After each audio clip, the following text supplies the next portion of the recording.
Hello, welcome everyone. This is the 80th official episode of Eunuch Corner Club Live. We are going to have a long-form discussion about what monarchy could look like if it exists in the future, and what could be done to walk a people, a country, a nation, etc., towards monarchy. Before I make my introduction, I would like to remind you guys that this is not a monetized channel. None of my channels are. And I only exist on donations from kind viewers and listeners like yourself. If you would like to have your name included at the beginning of all my streams and the end of all of my pre-recorded content, you can subscribe to me on Subscribestar for even $1 a month. And also, as you saw in the pop-up video there, excuse me, you can contribute to the show on Cash App, PayPal, Entropy, which is what I prefer. That is the pinned comment in the YouTube chat. Also, you could excuse me, send paid chats on Rumble and Odyssey. I can have hyper chats on Odyssey, Rumbles on Rumble if you like.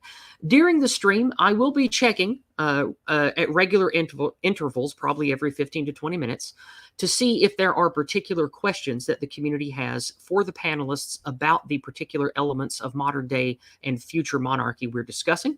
If you would like to get those in, obviously I will be prioritizing people who pay to have their questions read. And throughout the stream, I will be cruising the chat to see if anything pops up that might be interesting to discuss in regular chat. But obviously, because I like to make money, we'll be prioritizing those who actually spend dollary dues to get my attention.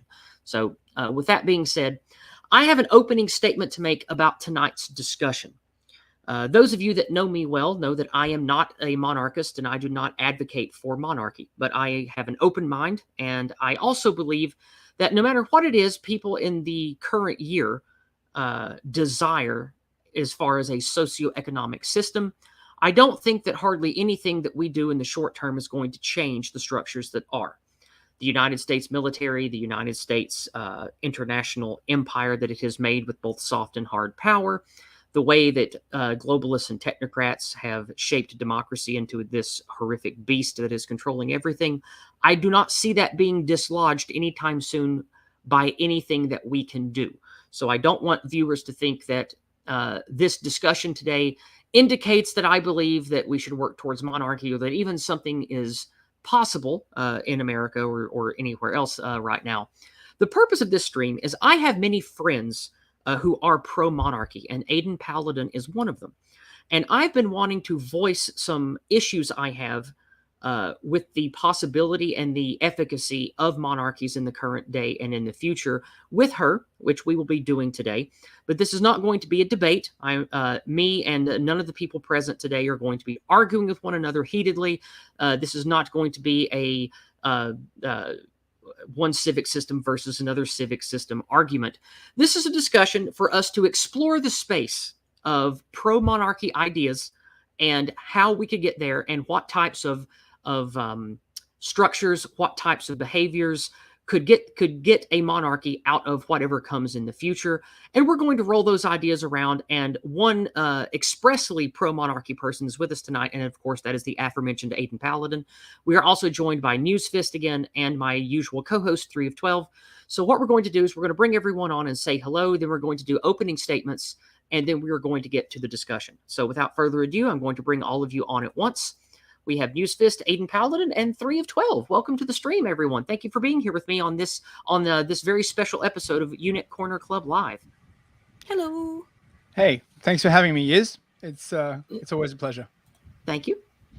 Oh, I see. The chat is already alive with people. Kizza's upset that he has to miss this one, but I am very sorry to hear that, Kizza.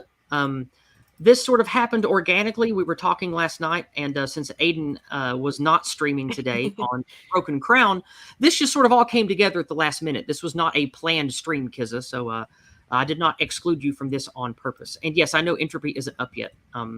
I was in the process of doing it, and it logged me out again, which it has been known to do recently. I know that they are having trouble, but God bless the people at Entropy. Hopefully they will get their shit together and things will get better for them, because they have served me well and I like the people that are involved. So, Newsfist, we are going to start with, actually, we're going to start with 3 of 12. I forgot. 3 of 12. Welcome to the stream as usual. Thank you for always being here. Before we get started, take a couple of minutes and tell people what it is that interests you about this discussion and where you stand with how you view monarchy and its possibilities.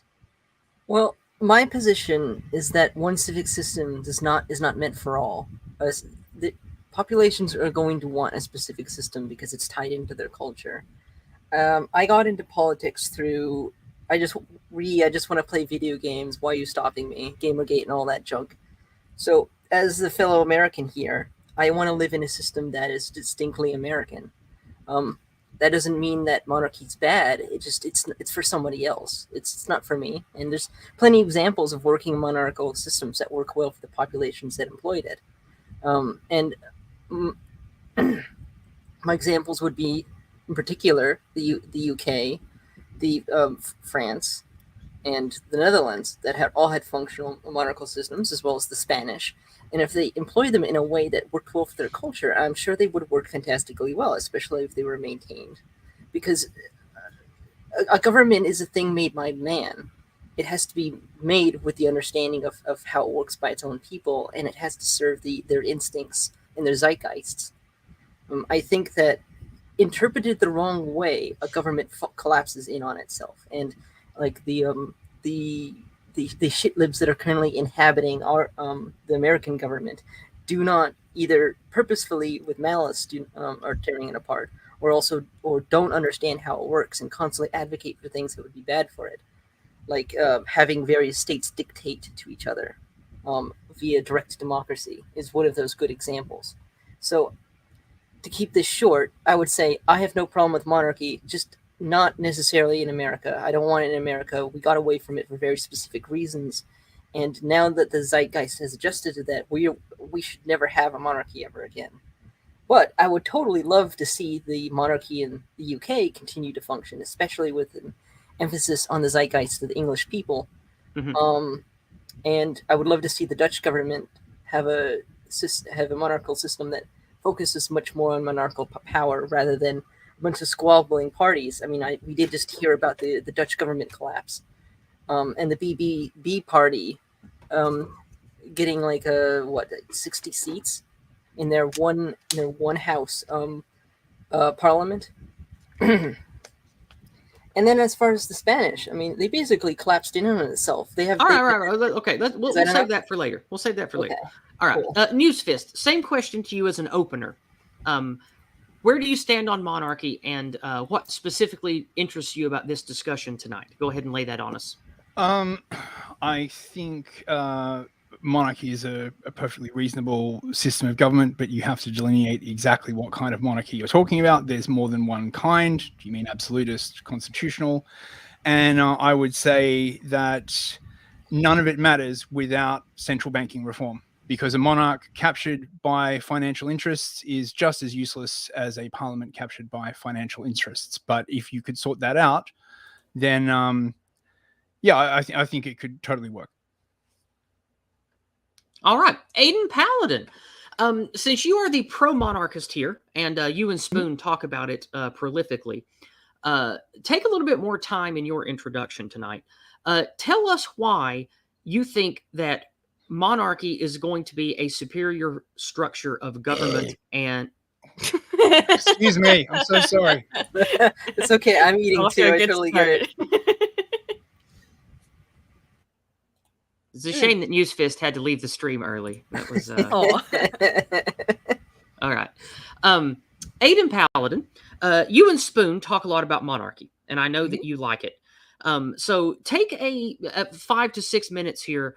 Give us an opener that's going to set the stage for our discussion tonight. Not about monarchy of the past, not about why you think monarchies in the past were good, but about why you think monarchy and monarchical structures will be a positive thing for at least some people of humanity to aim towards and build towards in the future. Go. I want to first say that it's very difficult to talk about the future without also referencing the past, because we can't make predictions about the future without referencing some things that we already know. So I am going to reference some historical events and historical figures and things, because that's the only way we can make possible predictions. So I apologize ahead of time, but I'm not going to just harp upon things of the past. Certainly. I also agree that it may not be possible to establish a monarchy in the United States, even though John Adams, Alexander Hamilton, Thomas Jefferson, and George Washington were all, in fact, themselves in favor potentially of a monarchy in America. They just couldn't figure out how to make it work. And all of those individuals, the founding fathers, similarly warned of what democracy would ultimately produce, which is a corrupt system of oligarchs, which is what we are living under now. As I think we need to, the founding fathers, and we should look at what they had to say as a basis if we're talking about monarchy's future, particularly in America. And oftentimes what I hear when I bring up the subject of monarchy is that, well, it's anti-liberal, it's anti-liberty. But it's actually because I value freedom and liberty that I find fault with the system of democracy and instead favor a monarchical system. Freedom is the idea that freedom is inherent to democracy is incorrect. In fact, it's very often the opposite. There's nothing about democracy that allows for freedom. Sometimes liberty is if not often, liberty is poorly suited to democracy. Well, obviously, particularly direct democracies, because direct democracies end up in mob rule almost inherently without fail. That's why the founding fathers put in the limiters that they had in the terms of we all here agree that direct democracy is cancer and is a direct path to either dictatorship or communism. We all understand that. Okay, so let's and again, right. So we got that. But and again, drawing from the knowledge of the past, is that political philosophers going as far back as Plato and Aristotle all understood that tyrants come into power by claiming to be one of the people, not as part of the elite class. And we find this all the time, is that even if you have an elite class of people like Joe Biden, they say, well, I'm one of you, I'm one of the people. Trump was in many ways an aberration in that he's like, no, I'm a rich asshole. Whereas normally the way that tyrants come into power is by pretending to be one of you, one of the normal people who lead. They don't rule. The idea of being ruled, I think, strikes people the wrong way. But at the end of the day, all of us are ruled. It doesn't matter what system of government, you are ruled. It just there's something specific about the American mentality, I think, that has an aversion towards the idea of being ruled. Okay. Again, let me pause you here then. The structure that the first bit that the rest of the first hour of this is going to go. I want you, Aydin, to take several minutes, maybe 10 or 15 minutes, to tell us the top 3 or 4 reasons why you think a monarchical structure is the most beneficial for the things that you value for a civic structure you want to live in for the future of whatever piece of humanity you live in. And then after that, I am going to state some of my primary doubts and counterpoints to why I don't think that can happen. So perhaps those questions and criticisms of mine will be answered in your opening, but whenever I do lay those out for you after your introduction, it is not because I'm trying to discredit or attack what you've said. I want to voice my concerns as a ladder for us to climb together to reach some sort of steelman for your position. Sure. I was just sorry, it's a little bit of a prolonged opening of trying to get into it, but to get into the point more specifically, and why I'm in favor of a monarchy. To be a monarch is to be outside of all class struggles for equality, all issues that the everyday person has to deal with. They are a ruler and a leader both. It is rule from above and outside of the system. And this is specifically, monarchical systems are horizontal systems. They're unlike democracy, wherein it's, that's a horizontal system. Monarchy is a vertical system. I think that liberty is more likely to be restricted by the majority than it would be in a vertical system with a monarch, because people will try to restrict each other's freedoms all of the time. They will try, because people get very petty. A monarch is someone who is outside of the system, raised, born, and the land is their property. They're not incentivized to harm the people nor the land, because it would be like harming their own property. Now, I know people will say, like, well, I harm my own property. I break my stuff all the time. It's like, well, yeah, hence why you shouldn't vote, maybe, because you're an idiot.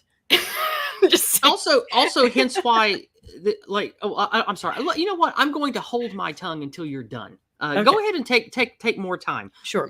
Go through all of the points that you think are valuable, and I'm going to Yeah. hold my tongue until you're fully done. Let me know when you're fully Sure. done. Because monarchs rule from above, they are held directly responsible for any bad actions that they make, which is very unlike mob rule or mob mentality, which is what democracy is, even though I know that the republic is in place in order to prevent that. But you have a democratic leader. They come into power, they do terrible things, they end their term, and they are never held to any kind of responsibility whatsoever. Hugely, horribly unpopular decisions are enacted by the populace, basically because they're voting for it. For example, prohibition, when prohibition was enacted by a monarch, such as in the case of Tsar Nicholas, well, he got murdered for that. But when democracies do it, we just pass the buck. Someone else can deal with it. The monarch, unlike the common man, is raised and educated from birth in the art of statecraft, as well as morals, ethics, economics, to most competently operate the state, which again is his property, and to protect the people who are his wards. The common person thereby will always be a rank amateur beside the monarch.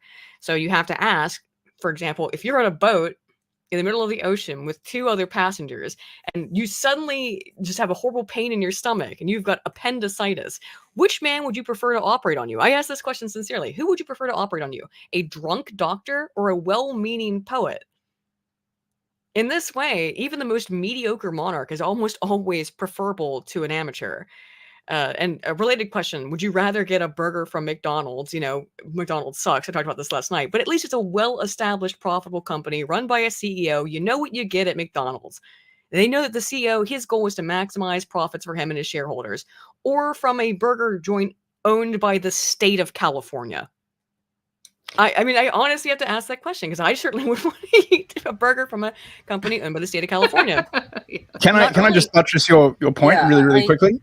Sure. Go for it. Okay, I'll so go after you. When I was doing my dissertation on war, I came across this research that found that kings or tyrants who went to war and lost had a 25% chance of being actually killed or exiled, right? Whereas democratic leaders had literally zero chance. To speak to what you were saying before, because the Western conception is that, dictators are much more likely to get into war. But it turns out that it's actually democratic governments that are the most warlike. Sorry, their heads are on the line. Their heads are on the chopping block. Very often the monarchs ride with their people into war. What democratic leader does that? Can you imagine Tony Blair doing that? Yeah. Not for a long time. I think that's a good American point. Revolution, But I think my main contention with your argument is that you don't specify real-world democracies and you don't specify real-world monarchies. The reason why I wanted her to talk and get out all of these points is because we're going to be discussing this back and forth the rest of the stream, guys. Okay, I want her to get. list. I want her to get everything out of her top 4 or 5 points of why she thinks monarchy is a positive or best structure to aim towards. Then we're going to start picking and going through that step by step. So let's just let her talk for a while. Sure. Okay. So going back to it, unlike a vertical system, again, monarchies are a vertical system, hierarchical system. A horizontal system, such as a democracy, is typified by diffusion of responsibility, right? It's never my fault. It's always somebody else's fault. Voters divest themselves individually. As voters, we divest ourselves of any responsibility when we cast our anonymous vote. Doesn't matter who it's for. Well, it's not my problem. I just put my ballot in there and now I'm that's done. My responsibility is over. It doesn't matter how terrible the leader is in reaction to what you voted for. Well, you're divested of that. Leaders who fail to accomplish anything can just say that, well, they need another term. That breeds indifference or corruption. There's no responsibility required in any of this. The monarch, however, is responsible to God and man. The monarch both embodies the state. For example, I am Spain, and passes on their responsibility to their descendants, but they can't pass on responsibility to someone else by leaving their position. The position is for life. For this reason, monarchs are not incentivized to gamble with their state, that is both their property and an extension of themselves. They are the state personified. The inheritance is given to their progeny, which is the state. So in the exact same way that a father gives to his son, the monarch is the father of the state. So he is not incentivized to harm his children, which is the state, but also because his actual literal children will inherit it, right? The monarch's not going to want to cause harm to that which he owns. Will be his legacy as he passes it on to his children. Instead, he'll be who I would say instead, what you find is that who would actually be drawn to power to which they did not inherit? That would be dictators. That would be corrupt democratic leaders. Those are the kind of people who are drawn towards power in which they know that they don't have to pass that on to anybody else, right? They can just run away. Why would power corrupt if this is another question. Why would power corrupt if, because you always get that question, it's like, I see this all the time with monarchy. Oh, well, power corrupts, power corrupts. Therefore, someone who has, ultimate power over the state would be the most corrupt person. But why would power corrupt if all one has ever known is power?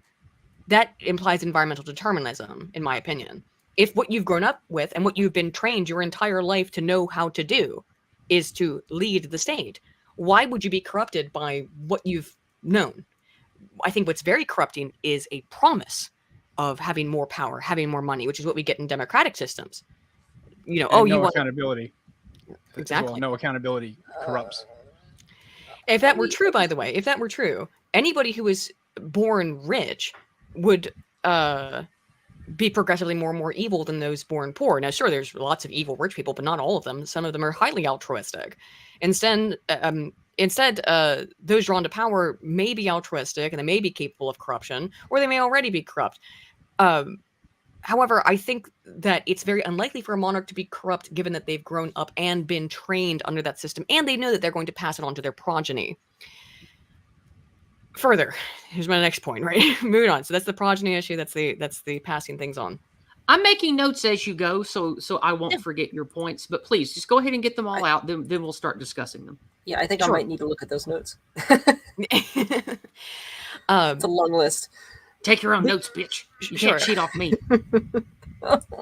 Because in democracy that responsibility is diffused, the most heinous actions can be justified. Edmund Burke once wrote, quote, in a democracy, the majority of citizens is capable of exercising the most cruel oppressions upon the minority, whenever strong diversions prevail in that kind of polity, as they often must, and that oppression of the minority will extend to far greater numbers and will be carried out with much greater fury than can almost ever be apprehended from the dominion of a single scepter. And what Edmund Burke's talking about there is that crowds are incredibly cruel.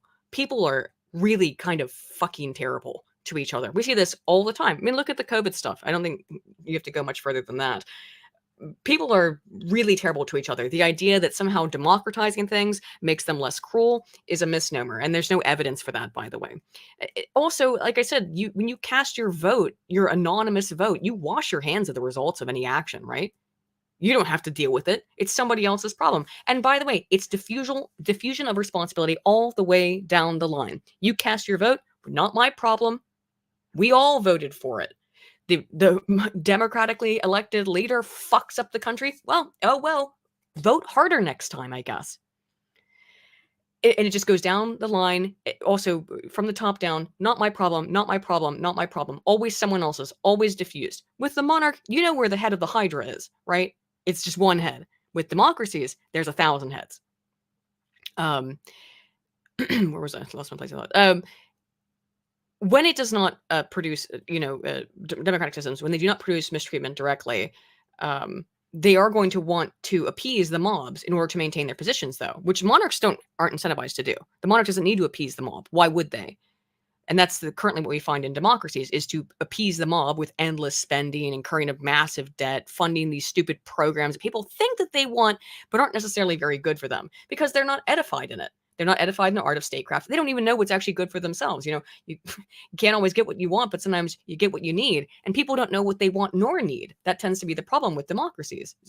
Talk to the average person. I mean, that's a Winston Churchill quote, right? The greatest argument against democracy is a 5-minute conversation with the average voter. Comparatively, monarchs are going to want to expand the wealth of the state because it's their property. They've historically been forced to pay off at least some of their incurred debts. Meanwhile, the debts of democracies only seemingly expand. When has the debt of democracies ever gone down? Monarchs typically spent like 2.5% of their GDP is their greatest expenditure, which is the military. Modern democracies spend closer to 50% of their GDP on social welfare programs alone. And yet people still are unhappy. The diffusion of responsibility, though, ultimately, I think is a major problem, because it always gets passed on to the next person, the next person, the next person. With a monarch, you know where the diffusion is. It's to their progeny. It's to their children. There's no getting away from it. There's no, I mean, you could give up the throne, but then it still goes on to the next member in your family, and you would not be willing to do that or want to do that unless it was an extremely egregious issue. I think, in conclusion, then, these are my main 3 points. That was actually 6 points, but go ahead. Well, I think you can I think you can look at the totality of human history and pick out the worst examples of monarchs.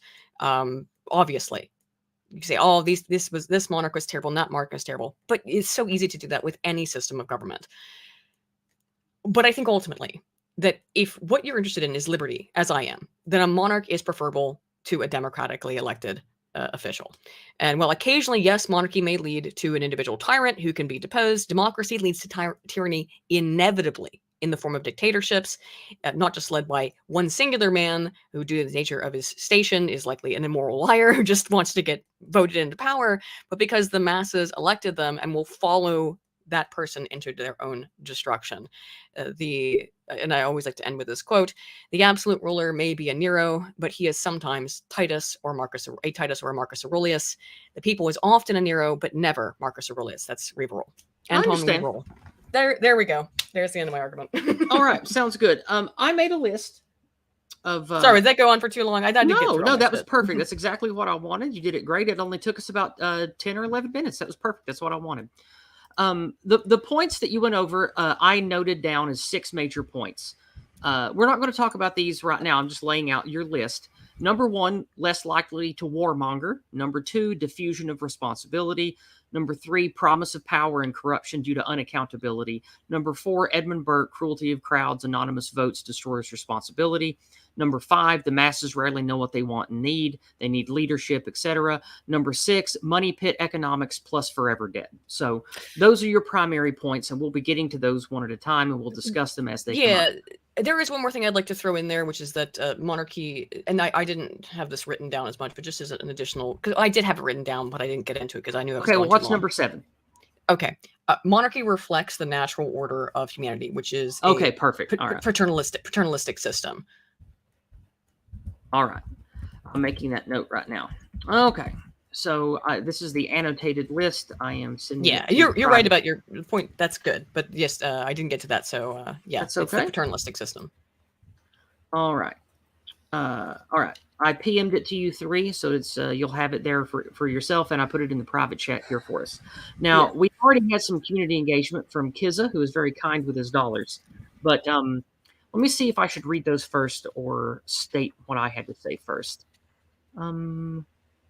I'm going to say what I had to say first before we get to Kiz's paid chats here.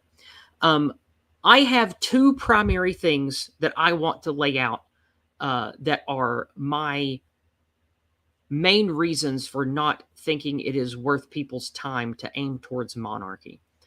And I'm going to state them both for us right now, and I'd like for us to discuss these briefly and then move on, and I might come back to them later as we are discussing how to get to what it is you might want in the future. The first and foremost primary reason I do not see monarchy as viable anymore is the necessary substrate, the soil from which you need, both literally and figuratively, to grow a monarchy, is having powerful elites that are raised from birth, knowing they must lead while also being inevitably and ineffably tied to the well-being of the land, its resources, and its people. That necessary substrate no longer exists on Earth. There is not a land-bound, resource-bound aristocracy in the West that is ineffably bound to the people of the land because they work the land, and their wealth and power is directly tied to the production of that land. I disagree. So, okay, then tell me why you disagree. There's tons of aristocrats in every country on Earth, essentially. Look at someone like Elon Musk, right? His family is an aristocracy. They were an aristocracy in South Africa, and now he's an American aristocrat. No, okay, you're missing the point, though. He was not raised from birth from people that said, see this land here? These are your people and this is your land. It is your birthright to do everything you can to safeguard this land, protect its people, and make children that will do the same for 1,000 generations. We don't have that kind of people anymore. We don't have that kind of socioeconomic structure anymore. That's gone. Again, I disagree. I think that I understand what you're saying. I think broadly speaking, that's probably the case for the average person, right? That's not ingrained in the average person. However, I think it's certainly ingrained in people who are, akin to the Elon Musks of the world, these massive CEOs. What do you think? Do you think Trump doesn't tell his children that this is your empire, these are your people, this is your land? It's what Trump, I absolutely ran his campaign think on. that he doesn't do that, and I don't think that he Really? even could do that. My point is, we can't have monarchy with the current way that things are.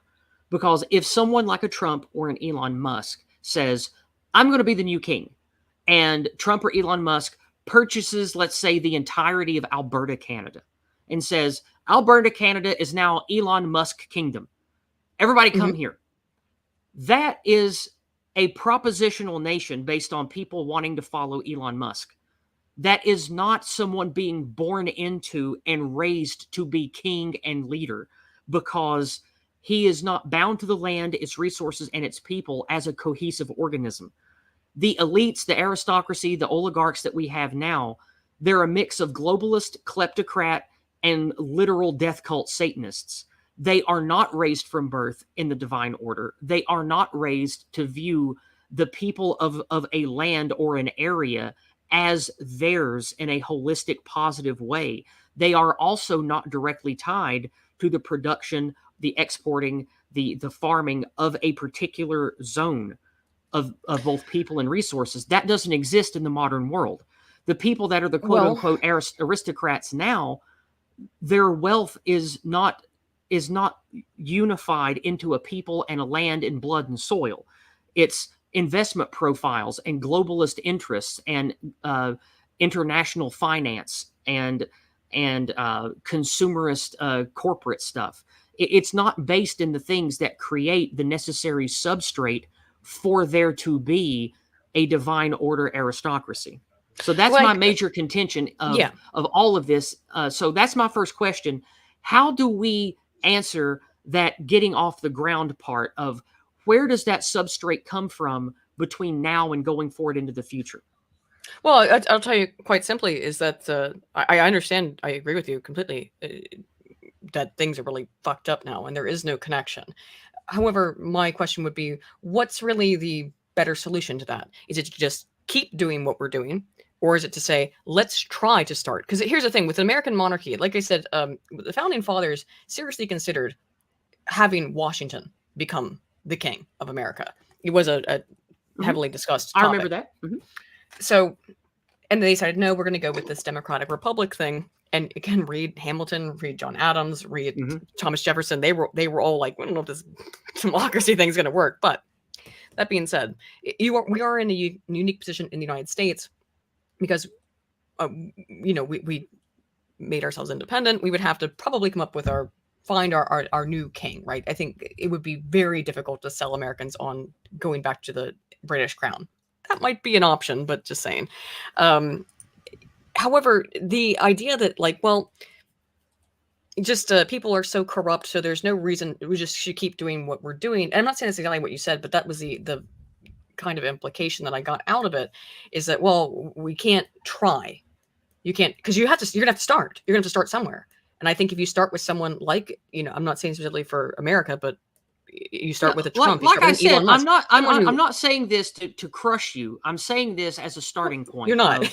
of I see a critical flaw of a missing necessary element for monarchy. And my question is, how do we build that necessary element to have monarchy? And that's what you're answering right now. Well, I think they already exist. I think that the building blocks are right there. It's the Trump dynasty, for example. And by the way, it's just because I like Trump. But if you were so inclined, you could pick any other number of political dynasties that exist. How about the Kennedys? RFK is making his way back into the news right now. That's a political dynasty. See, even without an extant monarchy, we find that monarchical hierarchical systems just bleed their way into any other system of government. I mean, the Clinton dynasty. All of these political families exist. They always end up existing. The hierarchical, familial-based power is inherent. Humans always go towards it. They really, at the end of the day, like I'm saying this as a libertarian, people want to diffuse themselves of responsibility.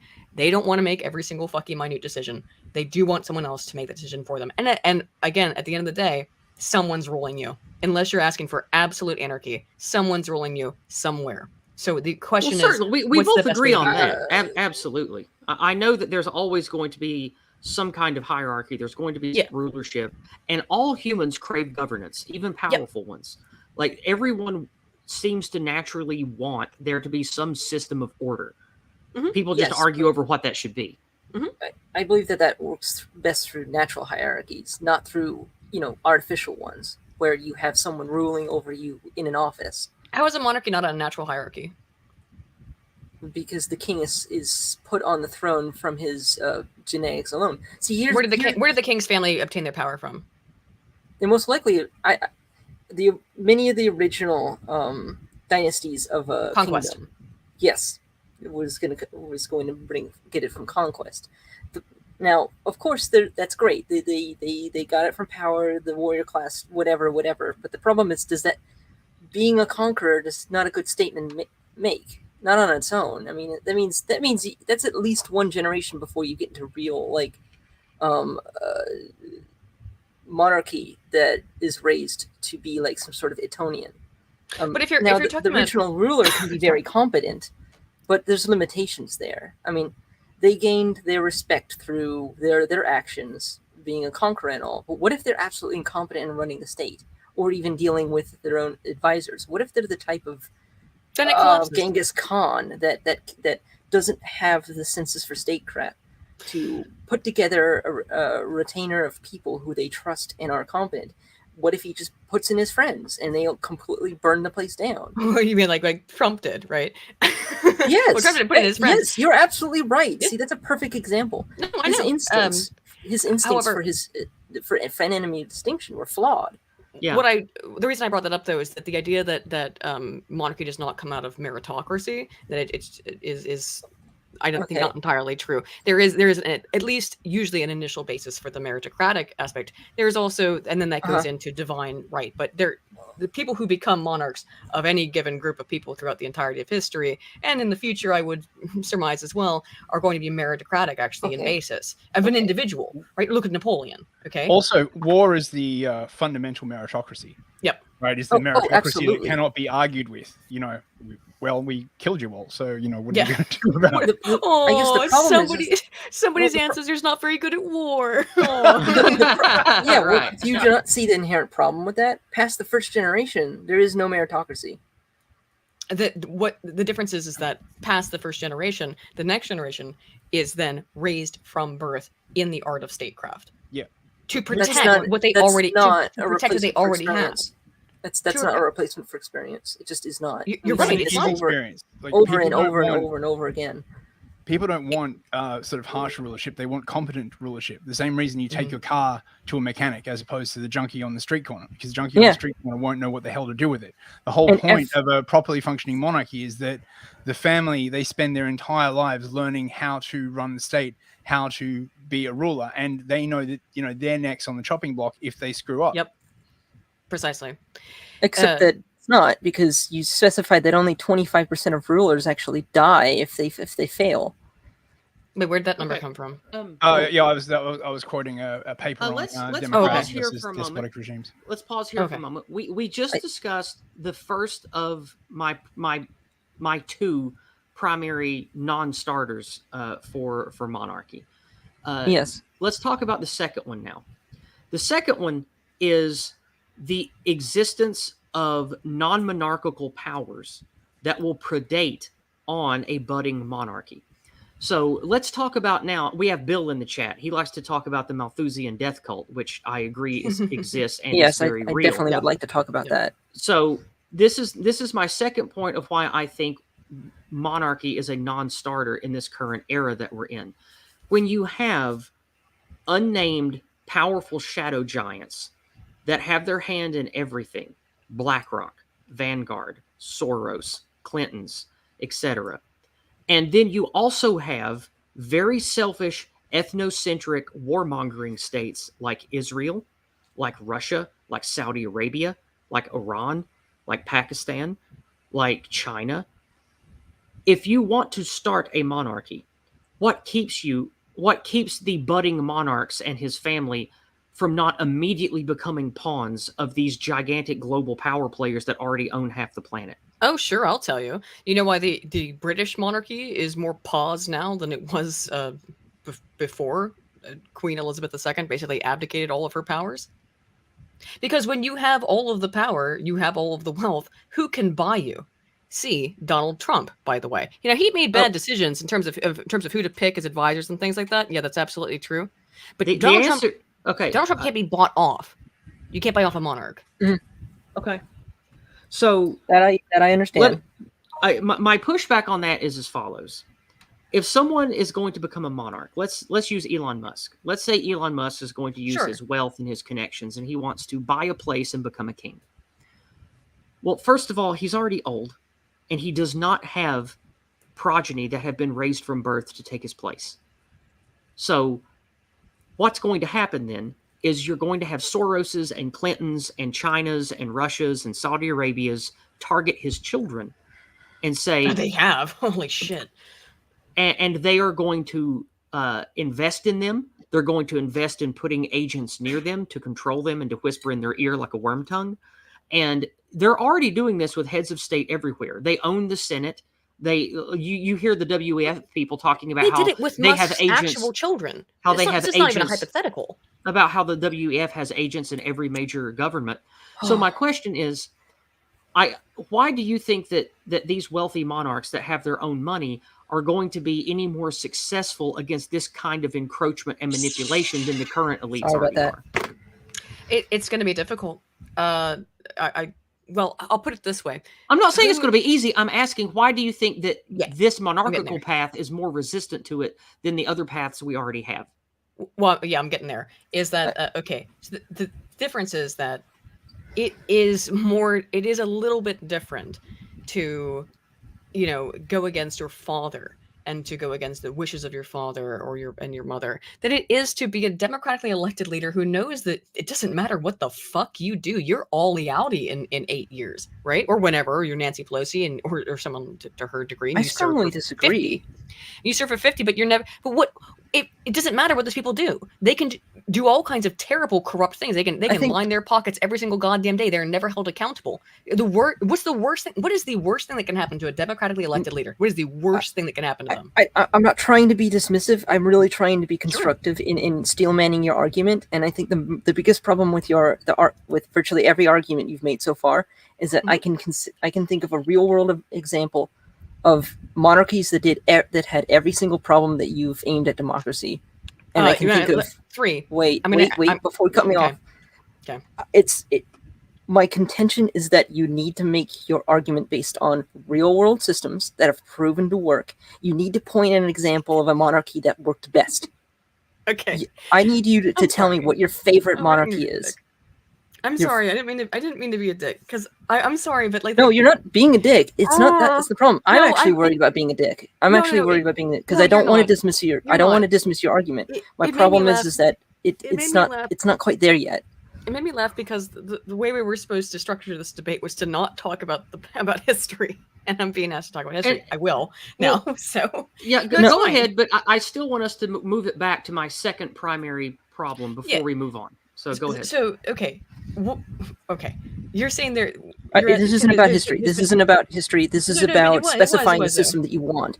Because I can't make a system for evidence. No, maybe I misunderstood, but I think you were asking for evidence of the success of monarchy. No. I'm not asking for evidence.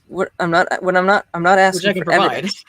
I am asking for details on the system that you want, because the problem with the vague discussion of monarchy versus democracy is that what monarchy are you talking about versus what democracy, so we can actually compare them, because my specific problem is or versus what I would be willing to because the problem is there's the idealized version of the American democracy, which I also have a contention against using the word democracy constantly, because believe the connotations of democracy versus republic are very important. I want the American constitutional republic. That's what I want. That's what I want for my country. I don't want it for anyone else. I want it for my country. So 3 is asking you, can you cite a specific monarchy that is close to your ideal plan? Yes, I want to know what you want know. so that I can start analyzing the system and see what works better and what doesn't.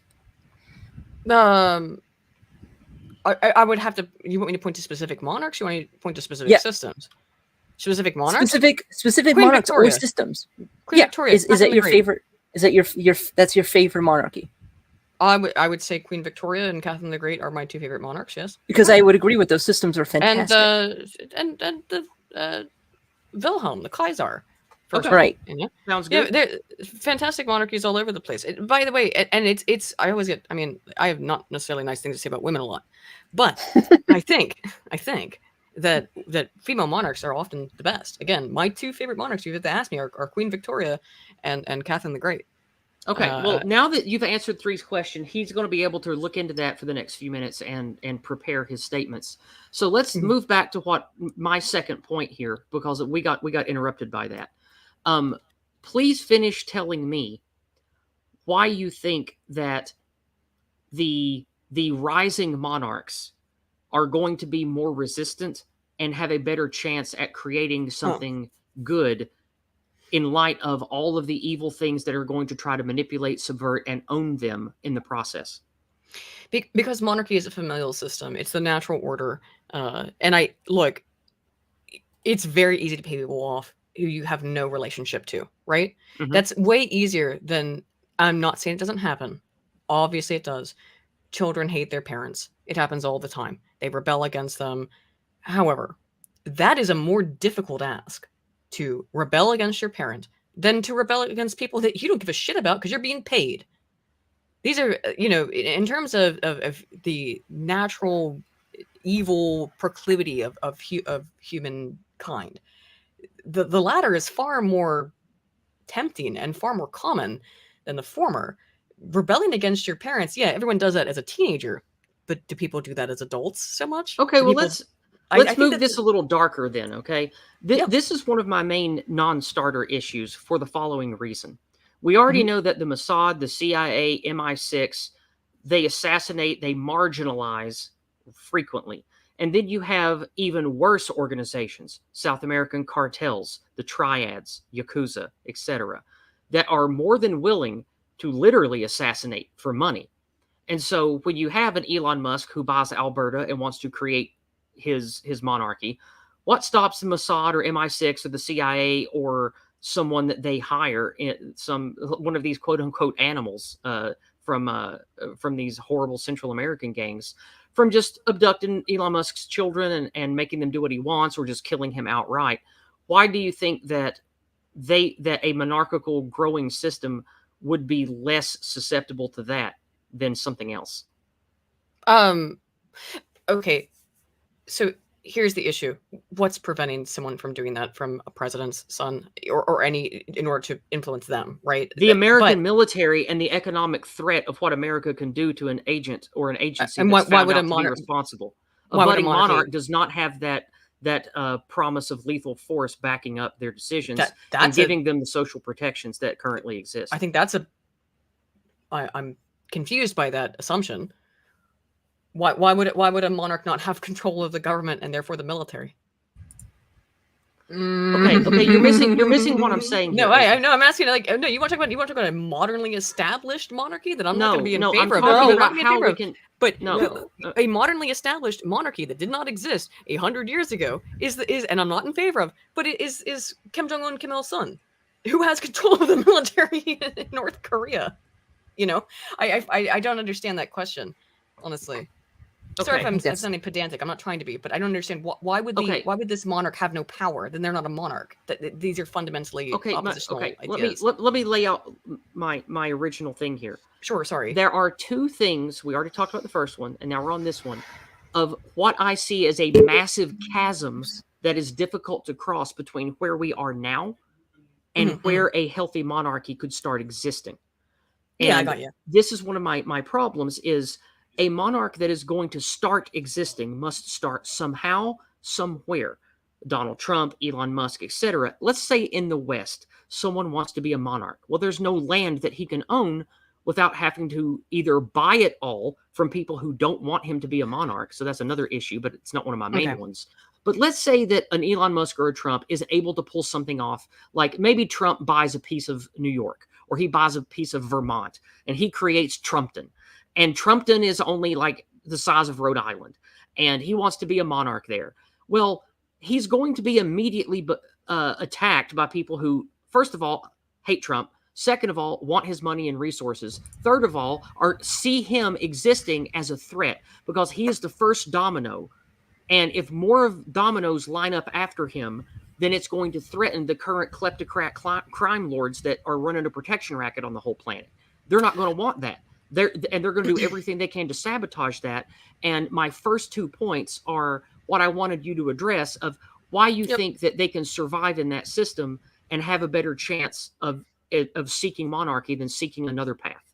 Okay, well, the proposal that you have given, that Trump or Elon Musk buys the land, is not how monarchies have come into power historically. Usually it's through military conquest, or it's actually because the people vote for it. But usually it's a combination of voting for it and to a certain degree, the people want it, right? Or because it's been so far back in history that we're talking about warlords. And again, it's war. It's not buying land. That's never really been the way that monarchs have come to possess power, not by buying the land. So that's why I think that's why we were talking past each other and not understanding each other. Okay, well, and that's why my first point, that is the nature of my first point I made of we don't have these people that already own and were born into a people plus a land, and we're told that is their birthright to take care of and shepherd. Let me put it this way, right? Okay, so let's look at the end of the Roman Empire, or excuse me, the start of the Roman Empire, the end of the Roman Republic. Okay. Actually, before you get into that, can I say something?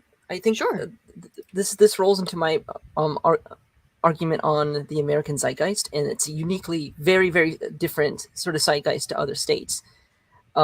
If there was any sort of monarchy that would come into existence, in fact, the most likely thing that would happen is that someone would buy a chunk of land and try and live on it like their own little fiefdom, because the American zeitgeist has uniquely economic focus to it.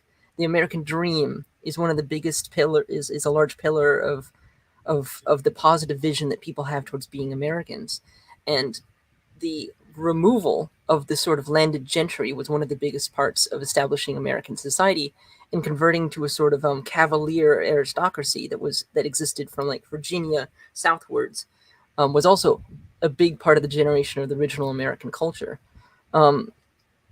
It's understanding the zeitgeist of the culture that you're talking about is extremely important when talking about government. I agree. I do agree. So that's I just wanted to say this point because it's a big part of my argument against like the broad argument, and it needs to be more specialized. It needs to be more specific. You need to be making this argument for a specific society, and you need to be making this argument for each society, and you need to make, and you can't just say like monarchy is good for all. It's because it's not. It just if I may also just interject, yes, your point about a monarchy needing land is not really strictly true, right? Okay, explain why. Well, okay, look at Queen Victoria, for example, okay, right? Okay. They didn't conquer all of India and keep it all through sheer force, right? That would be literally impossible, right? Mm-hmm. But the island of Albion was ineffably hers. Well, not really. Whole chunks of it were owned by the church. Lots of it was owned by the nobles. The royals did have land holdings, but you can't really look. You have to make a distinction between monarchy and tyranny, right? Aristotle and later Machiavelli talk about this distinctly, right? That a good king is a ruler, a bad king is a tyrant, and a good ruler exists at the suffrage of the people, right? Like, look at England and the Magna Carta, right? The king was forced into a compromise because all the nobles together were more powerful than the king. They didn't want to overthrow the king. They still wanted to have a king. They just wanted a balance of powers between the two. And also, I got to say, in terms of bribing and that kind of stuff, this comes back to the money supply, which I was talking about before. A king who is enamored by money is easily bought. And there is one way you can bribe a king, by the way, Aydin. threaten them with war, and then offer them a large loan. The number of examples of this throughout history Yes. are Innumerable. right? Yeah. So, I don't know. But it requires another country with a military force, essentially. You can't pay off a king in the way you can pay off a politician, right? Really? Because I don't can think of a million cases where both are true. The problem, see, this continues to steelman my argument. You need to make specific examples of what monarchy is immune to this. What politicians are immune to this? Because there are politicians in the American democracy that are entirely immune to being paid off. Sure, Ron Paul. Ron Paul. But you have to specify why and how, and you need to build a system around that. The problem with all of this, right, is that I'm advocating for monarchy because I think it is a less corrupt system overall than democracy, including a democratic republic. I don't see evidence for that. No, the problem is that you haven't specified. The problem is that by talking about Victoria, okay, is that your ideal? That's your ideal. That's less. So that's the least corrupt and best functioning monarchy. Wait, Vicky and Catherine, right? Yeah. And Vicky and Catherine. First Wilhelm. So now you need to pick the republic that it needs to go up against as the best possible republic. Okay, but best possible because we're talking about ideals here, right? What do you think is the best possible republic? The early American Republic. 1800 United States, yeah. Like 1800 United States. That's fine by me because that's before any of the serious fuckery happened. I agree. That's about what I'd pick as well. Is the best. If we're going with relatively modern examples without going into vastly deep history. Yeah, and they're less than a century apart. So that's actually fairly reasonable. Right, and I said Vicky and Catherine, and similar in the broad history of things. So what I want you to do at this point is instead of just referring to monarchy, I want you to tell me. I want you to make comparisons between the systems about what about it prevented corruption? What about it prevented being bought off? The various things they had to deal with that challenged them and how they actually beat out those challenges, because the American Empire in the 19th century went through numerous challenges and came out ahead by doing very specific things and dealing with problems and acting upon them when they came about. Not just externally, but internally as well. Certain policies like the Monroe Doctrine prevented European powers from cutting in on American influence. How did Vicky deal with this? Because Elizabeth, like you've explained, and we all know, advocated her powers and caused the British Empire to essentially fall apart. It collapsed in on itself because she did not act. She didn't take any of her responsibilities seriously. No. Why? No. Why did she do that? It was not because she didn't take it seriously. She was asked to do that. The people told her what they wanted, and she obliged. She obliged her people. How that work out? Come on, man. Come on. That's why she did it. Yeah, that's not good, is it? We're going to pause here. Because I do want to get to. Sorry, go ahead. Yes, sorry. We're going to pause here. I do want to get to Kiz's entropy messages. Reminder: if you want me to read out your questions, comments, etc., to the panelists, you can do that in the following ways. Cash App and PayPal are great for short messages. Entropy is good for long messages. We also you can send hyperchats on Odyssey and Rumbles on Rumble. And if you are a subscriber on Subscribestar, you can drop a tip over there, and I will see it. And I will read those to the panelists, and we will discuss them. Right now, we have two things from Kiza. They are each for $5 US, and I do appreciate that. We're going to put the first one up on screen now. Okay. There it is. All right. Kiza for $5 US says the following. We all agree the monarchical system is best to the family unit, the military, and the private sector, so why would you go against it in the public sector? Trump was America's king, and you loved it and desire his return. I literally don't agree with any of that. I agree with all of that. I agree. See, I'm sorry, 3 of 12. I also agree with that. I think that when you look at the situation of the public and the masses today, one of the things we talk about in the racially conscious white right, especially in the white well-being community, the Go Free community, is we do not have a functional ethnic or racial identity anymore.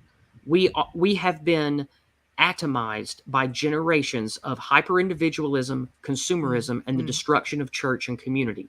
And so you have a sea of needy masses that just want everything to be okay so they can grill and watch sport ball. They want a king to make it all okay. And Trump was what the people wanted. He is a populist leader, and that was reflected by the 60 or 80 million people who wanted him to be king. So I do agree with Kiz's sentiment there. I think that is a correct assessment. That's the strongest point in that argument, for sure. Absolutely. And that's why the presidency of the United States is established as the closest thing as a king as possible without having the massive downsides. The problem is like, okay, you can have one competent ruler, but then literally all the wait, what's the massive downside? What are the massive downsides? I'm sorry. I didn't mean to interrupt. The massive downsides of monarchy in its immediate is that depending on the kind of monarchy you're talking about, say under an absolute monarch, they can literally ignore any other power in the state and simply do whatever they want. In fact, so can the president. No, he can't actually. He has executive power. Yeah, but you're going to have executive power is not all kinds of government. If executive power is not infinite. In fact, this is what our shit-lib government is doing right now, and they're constantly being knocked down. They're being knocked down in the sense that the Supreme Court has the power to say, no, you can't do these things. SCOTUS, it's the one thing that I absolutely would like to carry over into a monarchical system is a SCOTUS type system. You can't have it in a vacuum. The thing is, the government has to be. What do you mean? What? Wait, do you not understand? I am confused. You don't think you can have a Supreme Court in a monarchic system? Not in a vacuum. No, you can't just. I'm not saying you can't have it. I'm saying why couldn't you have a Supreme Court? Okay, listen to me for a second instead of just cutting me off. Sorry, I didn't mean to be rude. My point is that one of the biggest parts of Enlightenment values is that the need for oversight. You can't just slap a Supreme Court in the system and just have it exist in a vacuum. It needs to have oversight. All the systems need to have oversight. So my point is that a government is not just a bunch of things. It's a system. It's a system, and that you have to understand how those systems interact in order for it to work. If you don't understand how those work, see, this is exactly how Tony Blair ruined the UK system. Is by adding all. Yeah, he's a piece of shit, and he knew what he was doing when he was doing these things. But he knew he was breaking the system by adding all these things on them. They were designed to break the system. He wasn't improving the system on purpose, even if he was completely unwitting. If he just created all these things out of thin air, and he did, they completely broke the system because they had implications that many of the politicians in his party and in other parties who may have supported him, I could totally see Tory politicians saying, yeah, we should have a Supreme Court. Totally, let's have a Supreme Court, especially if it's tied into the system in a Burkean way, with an understanding of Enlightenment values and Burkean conservatism. But the thing is, that's not what happened because they didn't have any control over it. I must object, right? You cannot have someone that rules the sovereign. If the sovereign is ruled, then it is whoever rules the sovereign that is sovereign. There must always be a top there is of the no pyramid. Right? You can have other institutions that balance it out, like a Congress and stuff, and the function of a republic. But whoever rules the sovereign is the sovereign, right? Yes, whoever is the top of the pyramid is the top. But I didn't say rule, did I? I said oversight. Well, no, but oversight is the same thing, right? It's not. If whoever can prescribe the power of the executive becomes the executive in some situations, right? So this is the essential problem. This is why sovereign is he who decides the exception. Let's take the American system, for example. Okay. Something happens. Trump can be like, right, get those troops over there, blow that shit up. Now Congress can come back later and be like, oh, we're not sure whether you should have done that. But Congress can't be like, I think they're trying to do it now, but traditionally they can't say to the executive, oh, you can't do that thing, because the executive is designed to make those kinds of actions. They can only reflect afterwards. Otherwise, Congress would be the executive. Right. The design of the three branch system is that they all sort of act in a sort of rock paper scissors way in which they can all knock each other in some way when they're out of line. The idea is that they're all sort of at the head of their own business, but each one has a check on each other to make sure that they don't do things that are unconstitutional. I am aware of the separation and balance of powers as a concept and the idea of the republic as. I'm sorry, I didn't mean to. I didn't mean to. No. I'm just saying, like, at the end of the day, right, when the rubber meets the road, right, someone has to make the decision. Mm-hmm. That person is the sovereign, right? If he has to defer to somebody else, then he is no longer the sovereign. The person he defers to is the sovereign. There must always be a top of the pyramid. And I think people realize this instinctively, right? Mm-hmm. As much as, you know, and that's why people always look upward. Look, I think Trump would make a great king of America. I mean, I know like some America bros are going to like hate me for this, but he is very kingly in his I have no problem with that. Ego, in fact, I agree with that argument. Way he carries, he's got enough arrogance, he's got enough ego, he's got enough love. Trump is very kingly in a good way, whereas you could contrast that and say that Biden is kingly in a bad way. You know what I mean? The people have no love for him. He is tyrannical. Yes. He couldn't give a fuck like what anyone else thinks. He's got, you know, entanglements with foreign powers. Yeah, this is my crux of my contentions is that, you know, you need a system that pumps out good monarchs rather than just let's have a monarch. There's a couple of things I wanted to respond to related to that. One, I think that you're less likely to get. Now you will get a terrible monarch from someone who's raised from birth. Yeah, that'll happen. You'll get the Nero. You'll get the Caligulas. You will get that every once in a while. That's not acceptable. What's the why do we know? Why do you know the name Nero? A guy who died 2,000 years ago as a rare example versus how many absolutely fucking catastrophically terrible democratic leaders all over the world. Well, we don't remember them because they leave office and they go away. But the other thing I want to point out is that the idea that there can't be a Supreme Court is within a monarchic system is confusing to me. I didn't say there couldn't be. I said that it needs to be designed.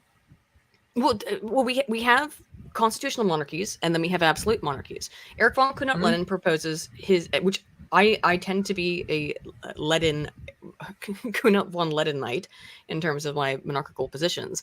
And his proposed system is that you have an elected Diet of Representatives, then you have a non-elected executive branch of people from all levels of society who are able to pass a comprehensive and competitive examination, and then they get to act like a 2-year probationary period before they're able to, go on to that period for long term. And that those two branches, the elected Diet and the non-elected Diet of experts or whatever, those would temper what is good with what the people want. Then there would be a crown council that the monarch would elect himself or appoint of advisors from, all different kinds of, hopefully from all different kinds of areas. Now, this can be bad, as in Trump's, case. So I'm not sure about this one. I'm just reading out what Kuhnert-Lenin's proposal is, by the way, now. Then you have a Supreme Court. Kuhnert-Lenin believes that the Supreme Court should be appointed by churches and universities and that it can be vetoed by a 2/3 majority by the Diet. Any decision made by the Supreme Court could be vetoed by the Diet. That's, again, the elected Diet. The Diet could also hold absolute veto over the monarch. Okay. I would really like us to pause here and move on to the other chats, please. Sorry, yes. Okay, we've been on this we're for starting like to 8 get into minutes. the meat of it. This is good. Well, let's just put a pin in that. We got to move on. Let's move to the next one now. This is Kizza again for $5 on the war topic. Queens and presidents / prime ministers are more likely to start wars than kings because kings are expected to fight them, unlike all the rest. It's better to be a warrior in a garden than a gardener in a war zone. Discuss. I agree. That's a great quote. And historically, kings have gone into battle with their people. I think if you're gonna declare a war, and I think as of modern monarchs as well, you're gonna declare a war, you go in too. Mm-hmm. You fight at along the very least, send your child or send your children. Yeah, I would also, I would addendum to that. I entirely agree with the sentiment and why that if I had in my ideal republic, the leaders would also go to war. They'd all have to go, because then they would have to think twice before declaring war. Well, it's not maybe the at the very least the head of the executive branch. He should be there somewhere. I I don't mean to sound rude, but I think that's absolutely retarded what you just said. Well, I'll put in my 10 It's cents. different. It's different in the past when we didn't have You think so? drones and airstrikes and telecommunications. The Oh, head, now, sure. the I head see of what the you're saying. I don't machine think so. should not be out in harm's way, because when you strike at the head and the head falls, then you have military turmoil. You have a break in the chain of command and things go to shit. There is very valid tactical good reason to not put your higher ups out in harm's way on the battlefield. Yeah, I mean, Like, it was common in that's- revolutionary tactics to completely take out the disagree. leader. I just find that statement first. completely farcical, and I had to say something about it. Sorry. I point, highly it's disagree. not farcical. The point is, don't get into wars.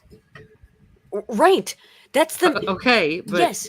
But I mean, okay. The whole point, I'm rigging this no, system the so reason that, that I we don't go to laugh at war. it and say okay is because you would have to have a sovereign make that decision.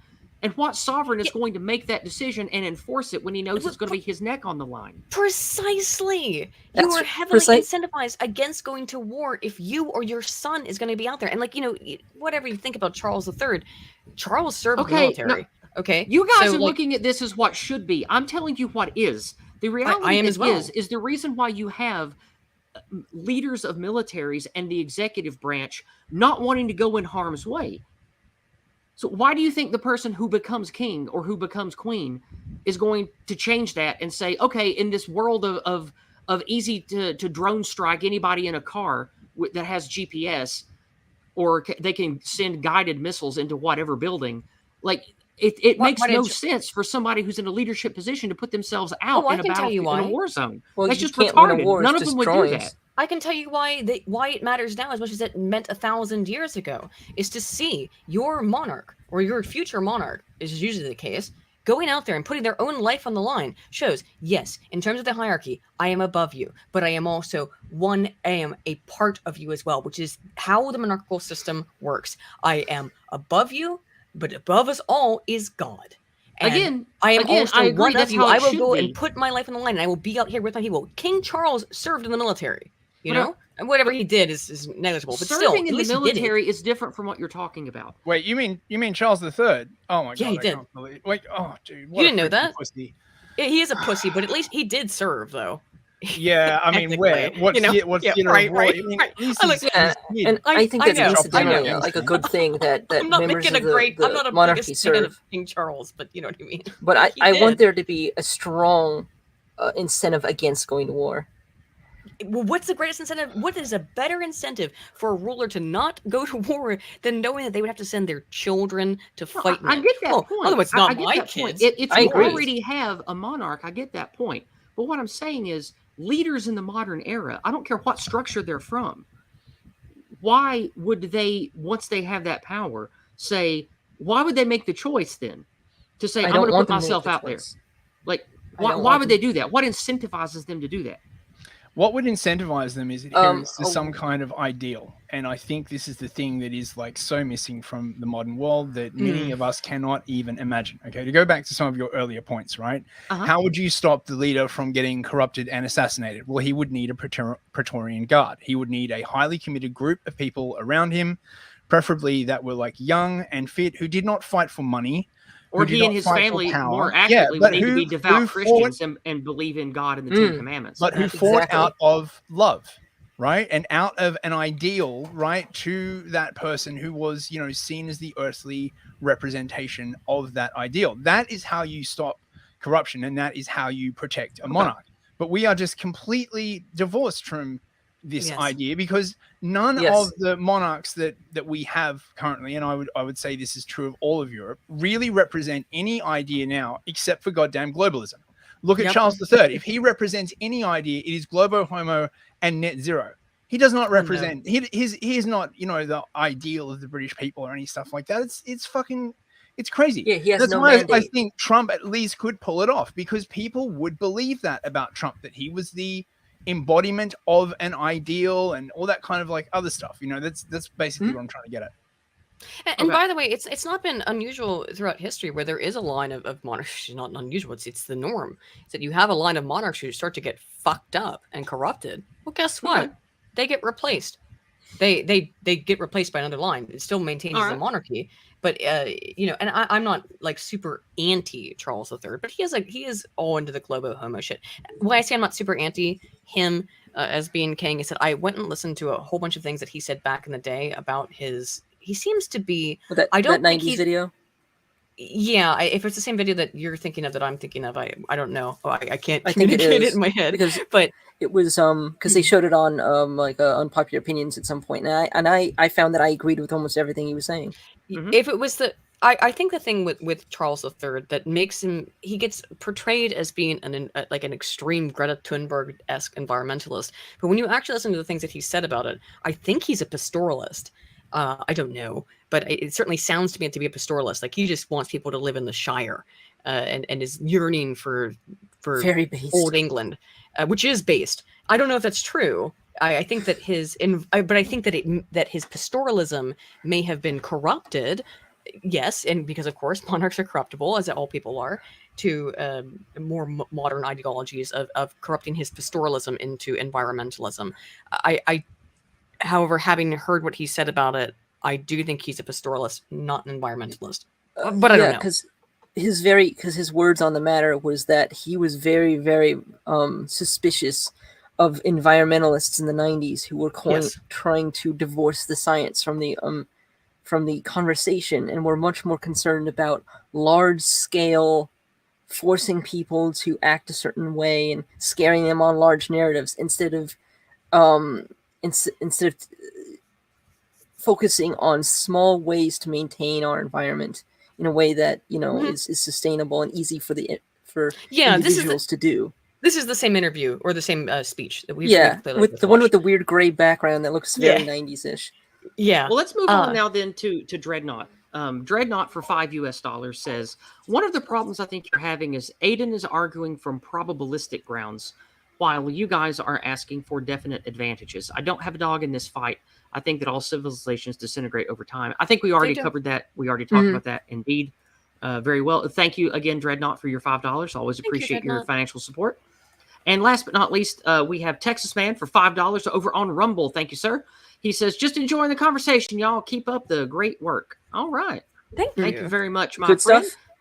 Good stuff so far. We have good conversations rolling in all of the chats here. You guys are apparently really enjoying this topic, probably more than I am.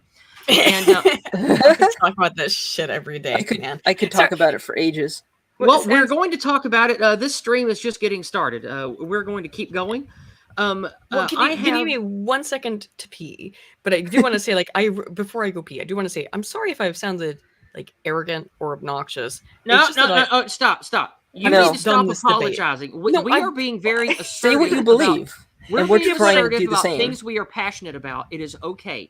If I'm laughing or something, it's not because I think what you're saying is stupid. It's more like because I know this one. You know what I mean? It's only because I've been doing this for the last 2 years. So you start to hear the same arguments over. You're like, oh, there's that one. I'm not saying that in a bad way. I'm not saying it in a bad way. I'm not saying my arguments are right. Just that I get used to certain things. I'm sorry if I come off badly, though. I'll be right back. All right. Aydin is going to go AFK. Excuse me, AFK a minute. Newsfist, 3 of 12. I'm going to go get some fresh ice water. My voice is starting to wane. Again, I think it's because of allergies. I get this way every year. I'm going to go make fresh ice water. 3 of 12 and Newsfist. You guys carry the stream for a moment. Okay. Because I think I'm uncharacteristically froggy today.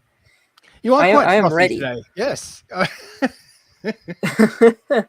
Because I'm a red-blooded American, and goddamn if I'll ever see a fucking monarchy on this soil. No, look, I feel you on that sentiment, right? Like one of the things that I admire about America is its strongly sort of fierce and independent attitude. It's one of your best qualities. But look, Machiavelli made this very, very excellent point, right? That in monarchy, versus sort of a government, right? If it be easy to corrupt one man, it is even easier to corrupt 30, right? So as long as you have human nature, right, you have the problem of corruption. A lot of these come down to the idea of diffusion of responsibility. So when you have a monarchy, if you can suborn the monarch, if you can subvert the monarch, if you can worm tongue the monarch, then the entire system underneath it goes with it, right? Again, to go back to Machiavelli, who was quoting Aristotle, right? He basically framed it like this. So there is anarchy, right? Out of this anarchy, a strong man emerges. This strong man, through violence, instantiates a kind of order, and boom, you have a principality. Okay, right? You have a king. Over time, through hereditary or some other mechanism, right, a corrupt monarch comes into power. This then transfers over to tyranny. Okay, then the people overthrow the tyrant, and they're like, I can't believe we ever let one person have this much fucking power. This was such a fucking bad idea, right? And so someone's like, hey, I've got this brilliant idea. What if we had a group of people instead of the monarch, right? For a while that's worked. This is called aristocracy, but then eventually it becomes corrupted and becomes oligarchy. And then after a while, the people overthrow it again, and they're like, I can't believe that we let this group of corrupt people rule over us. What we really need is a system where everyone makes choices. And then you have democracy, which quickly decays into anarchy. And then after anarchy, a strong man emerges, and over and over and over. And I look, man, I'm a big fan of Machiavelli. That guy got so much like needless stick because the church hated him. I think he is right. I think that governments progress in this fashion, and I do not think that any system of government is inevitably stable, because human nature is what it is. Things decay. So if we're talking about modern monarchy and how we're going to get a new monarchical system, it will only be after like some kind of like war or crisis. Unless 100%. Okay. So actually, Newsfist, I'm glad you brought that up. The Aristotelian slash Machiavelli, Machiavelli rebrings. Yeah, I know he's still from, but I liked his formulation better. So no, but I bring that up all the time because Aristotle is yet to be proven wrong. I said it last night, and yeah, Machiavelli, reiterates on it. Is that the only thing is that here's the thing: it doesn't matter what system of government you're arguing for; it will always collapse inevitably because it's run by humans, and humans are fallible. Why I advocate for monarchy is because it is historically the most stable system of government. It lasts for longer periods of time. And you could say, well, it lasts, but maybe it's shitty. However, it is more stable. Look at democracies. We've had democracies predominantly in the West for about 200 years. And they've been full of a lot of infighting, a lot of major issues. Now, they have been stable. Monarchies, however, some of them have been stable for 1,000 years. Okay, again, not to labor this yeah, point, that's what I'm interested in. But the financial system matters a hell of a lot here. Okay, I agree. A monarchy that is existing on sound money will be stable. A monarchy that is printing money out of nowhere, like Ancien Regime France, will be unstable, right? Right. As it is said, you get the government that the quality of your money defines, right? So to compare modern democracies, particularly in the US or Europe after the advent of debt-backed fiat money central banking, is apples to oranges. You could have easily had a monarchy, captured by a central bank, printing money like it's going out of style, and the king's decision will be massively constrained by the bankers. And you see this all through history. A war starts up. It's like, I've got this great idea. Why don't I go to the Rothschilds and borrow like half of my freaking GDP from them? You know what I mean, right? And they're like, oh, we'd love to help you out, King such and such. You got to fight this war. We'll maybe just, ask you for a few things. And then, 50 years later, they're still fucking paying it off. And yeah, I mean, at that point, it's a sovereign dealing with another sovereign because they have just that much power. Yes, and I agree. Actually, that is, if we're talking about, as we are here, instilling a modern monarchic system into the United States or some other, country that doesn't have one right now.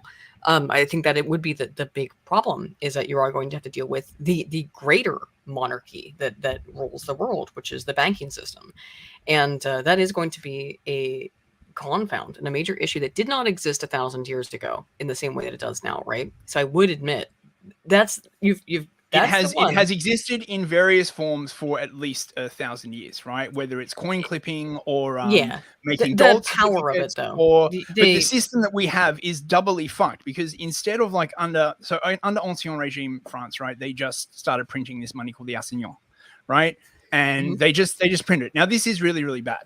But when you have a system where it's not the government that prints the money, it's the central bank that prints the money and loans it to the government, and the government then has to pay interest on it, it's even worse. It's like the worst of all possible worlds. So The problem, of course, is if you have a state based on sound money and their neighbor is based on funny money and they can like tax their population invisibly at like 80-90% and use all of that to buy an army and then attack your ass, then you're in trouble.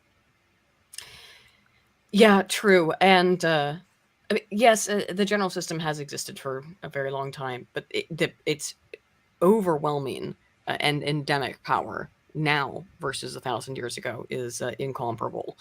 So I do think that if there is anything that would really prevent a new monarchical system from coming into place, it would be the financial aspect more than anything else. Because I will tell you this, again, we talked about it briefly before, but and it was in Kids' super chat, is that people do gravitate towards monarchs. They want powerful figures to rule them. They do.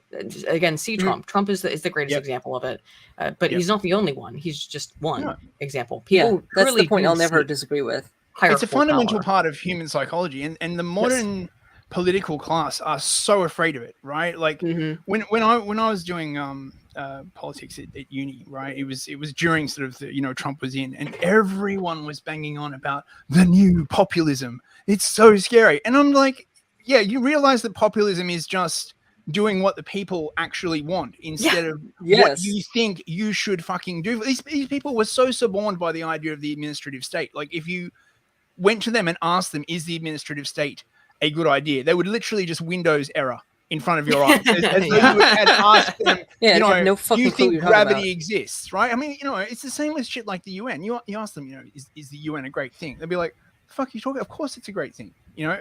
Sorry, that's a bit of still relevant point. No, it is a relevant point. The UN is a global world government. However, it is a massive system of power that's supposed to be democratic, and it's entirely opaque. It has no hierarchy that is easily visible to the common man, and it goes over the power of individual nations. Can I point something out here as well, right? There is something that has not been addressed, and I don't see this addressed a lot: the idea of crypto rulership. Okay. Yeah. Now, most people are not familiar with this concept, but like one of the best examples of this is Cambodia under Pol Pot. Okay. So after the revolution, right, nobody knew who Pol Pot was for, I think, like 5 or 6 years, right? He like just literally ruled in the shadows. Now, it's a very, very different system fundamentally to be the actual sovereign and to stand up in front of the people, right? And be like, this is what we're doing. And if it all goes bad, it's on my ass or my family's ass. It's a completely different system of government to control a monarch or to put a figure out there that is designed to draw the anger of the people whilst leaving you unscathed. And I think that is fundamentally one of the. You're talking about a shadow king, is what you're talking about. Yeah, well, I mean, you could have it in a monarchy or a democracy. It's a very, very dangerous situation, and I don't think people appreciate just how powerful that kind of government actually is. How are you going to know when you're in one, right? If you take over a country. I entirely agree with this. Until people start dying, it's difficult to know often. Yes. Speaking about Cambodia specifically, the Cambodian people, they had a monarchy before Pol Pot, right? Yep. They said, fuck off. No, we're going to elect Pol Pot. He's our prime minister. And then they gave him all of the power. And what does Pol Pot do with it? Well, engages in, I think what we have to all agree with is one of the most devastating genocides in the entirety of human history. Do you know? He killed a fourth of the people in Cambodia in 4 years. Well, weren't they communists? Generals in front of the Hague. They were. But it was what? Well, then he didn't kill his own people. He killed communists. Check this out, right? I know he didn't kill people. He killed communists, but still, he killed a fourth of the entire population of Cambodia in 4 years. Yeah, that's obviously unacceptable for any sort of regime to be engaging in that sort of thing. It's just self-collapsing. I disagree if they were communists. He was doing it for social justice. All communists should destroy themselves. When they got his lieutenants up in the Hague, right, and said, "Why the fuck did you do this?" They said they were doing it for social justice. Direct quote, I shit you not. So the next time someone says, you're making such a big deal about social justice, be like, do you have any Cambodian friends? Right, it's just another way of wording, we're trying to build the utopia, friend. Yeah. Yes. Which you can't do without respecting human nature, and they just did not. No. Go ahead. I was going to say something, but go on. It's just the only thing I'd say is, you see, both in, because also technically, Germany voted in Hitler as well, right? I really always am hesitant to talk about Hitler So- for obvious reasons, right? I'm not. Well, no, because Wasn't you he know what appointed it- chancellor by the party that was elected? appointed Isn't that how it worked? but it's the same thing. They Right. voted for the party, and the party put in Hitler. So like, oh my god, I hate that fucking distinction. Is it like, oh, they voted for Hitler?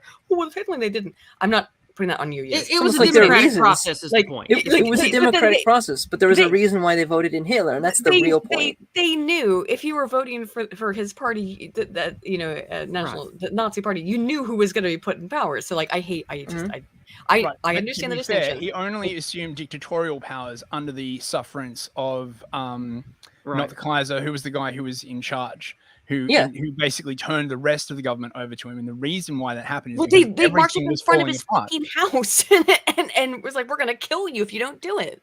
So Well, yeah. you know, Yeah, and I wonder, average why Wednesday the for a people would leftist, support you mean? that.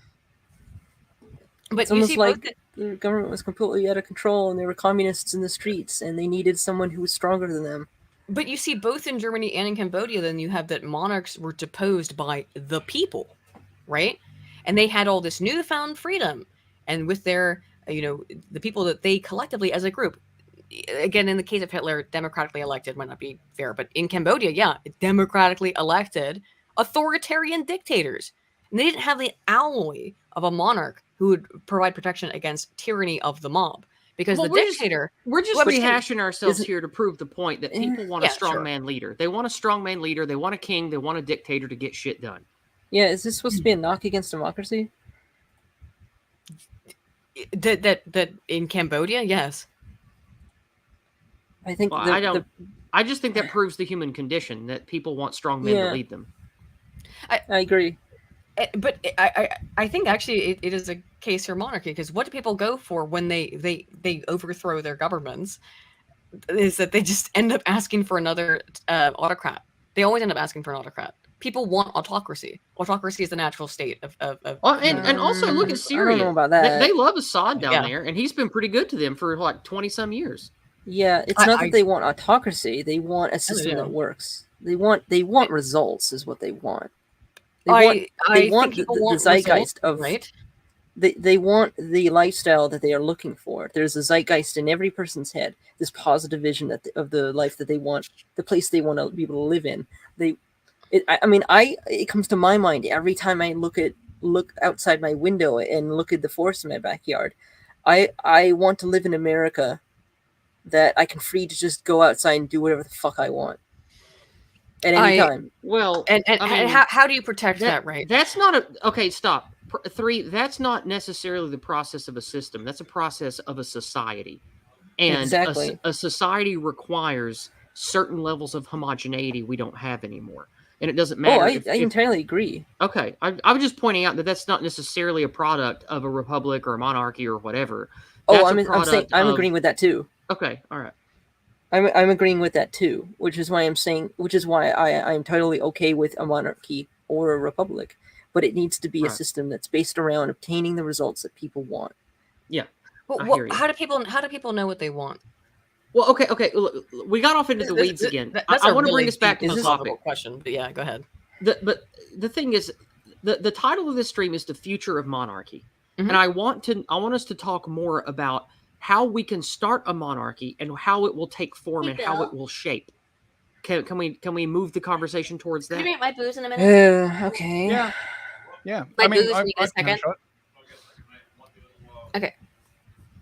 Yeah, sorry. I had to ask Bill something for a second. Could you repeat real quick? Sorry, I had to ask Bill something. I think I have some questions then. She was asking about if we can transition back to the idea of how you would bring a monarchy about. And I think the way that would happen is, first you would have to have a great man, right? Like, again, I don't know, Trump is an overused example, but someone with that kind of magnetism, right? Yeah. That kind of love of the people, that kind of arrogance, that kind of ego, right? It takes a very special person to believe they can be king, right? Mm-hmm. Not just anyone has the sheer testicular fortitude, right? You know, I'm like the greatest American, like to think that you could be king.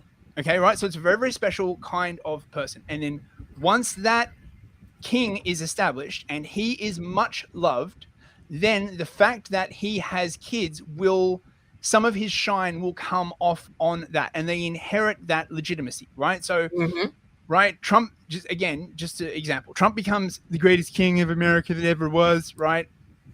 And then there is like 50 years of peace or whatever, right? The people like love him. The Pax Americana. He like one kicks might call Antifa in the balls and Indeed. sends them all to like Cuba or whatever, and everyone rejoices, right? And then he dies, and the secession passes on to, I don't know, Donald Baron Jr. Trump. or whatever, okay? And he gets up and he's like, I would like to say that, I really honor the memory of my father, and, we're not going to change anything. And this is the thing. Monarchy is really basically about stability, right? We do not understand this in the West because we haven't had like stability literally forever. When was the last time the West had 100 years or even 50 years of peace and prosperity? We had it immediately after World War II, and then that was it.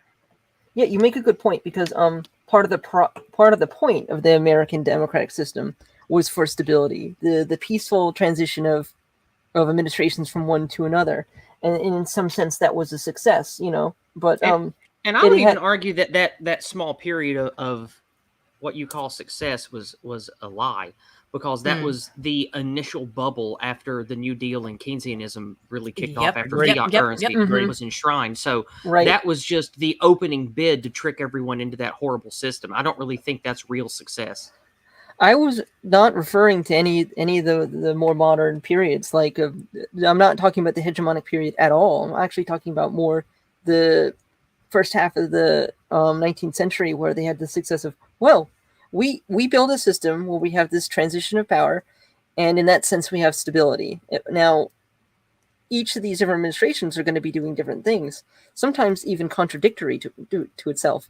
But that comes with the idea that no one man or even no one group of people know absolutely everything, and there's a tendency for people to get too comfortable and not be dynamic enough when they're in government for too long. In fact, just try sitting down for a game.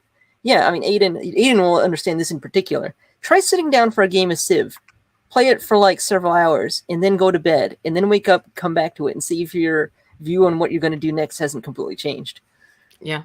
This is why you need religion, right? This is Absolutely. why you need I entirely agree. Ancient systems and codes of conduct, right, that are widely accepted. This is why you need a mostly ethnically and cultural homogeneous society for any of this shit to work, right? Yep, correct. So that even if the king fucks up, right, the king can say, okay, look, things didn't go the way I planned, but, the reason I did it was I sat down and I read the Bible, and it says right here. I wish you would say that. Like, seriously, right? Yeah. Without it is serious. This is why I keep talking about these long time horizon things, right? Because they are the way to like a really powerful society, right? When everyone can like look back into the past and be like, for 200 years, we have followed these rules and we have prospered, right? As opposed to the current society where we're following these rules and we are definitely not prospering. In fact, quite the opposite. Yeah. I agree 100% on that. It's something I didn't really put out. I think, and also along those lines, Aydin, I think that's why balkanization is inevitable. I don't think that we can possibly continue with these giant, large tent entities of billions of people without balkanization. At some point, the natural order is going to need to reassert itself so strongly.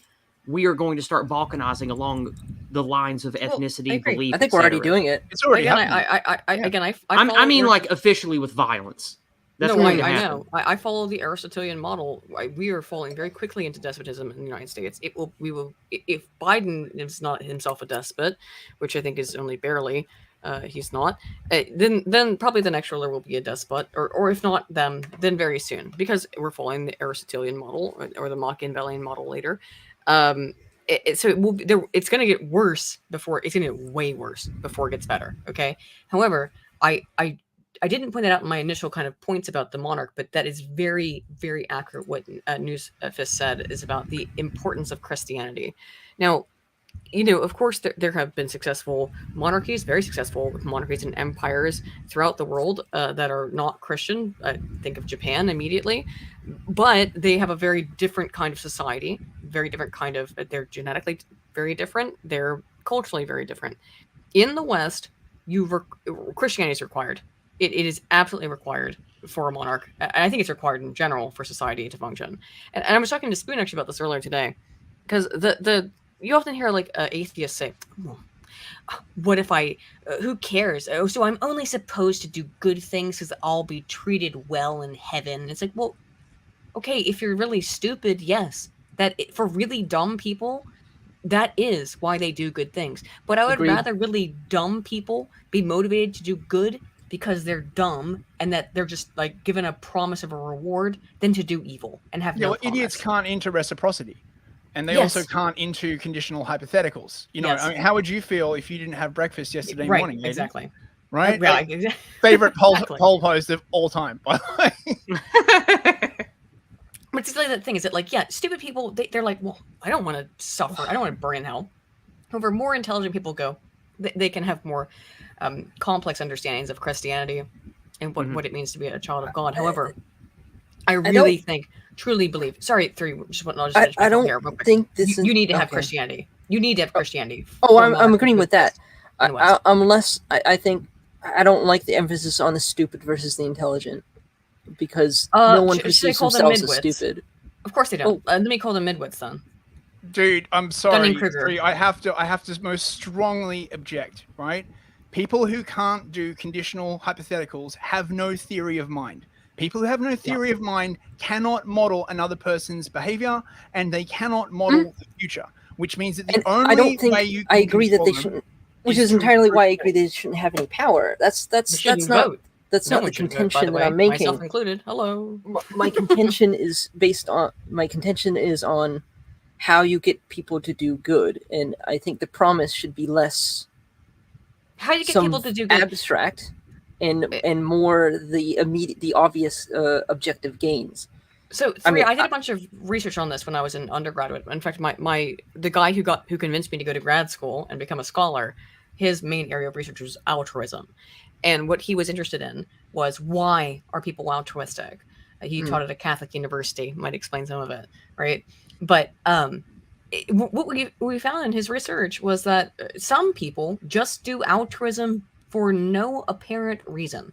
They just do it. And then some people can't understand altruism.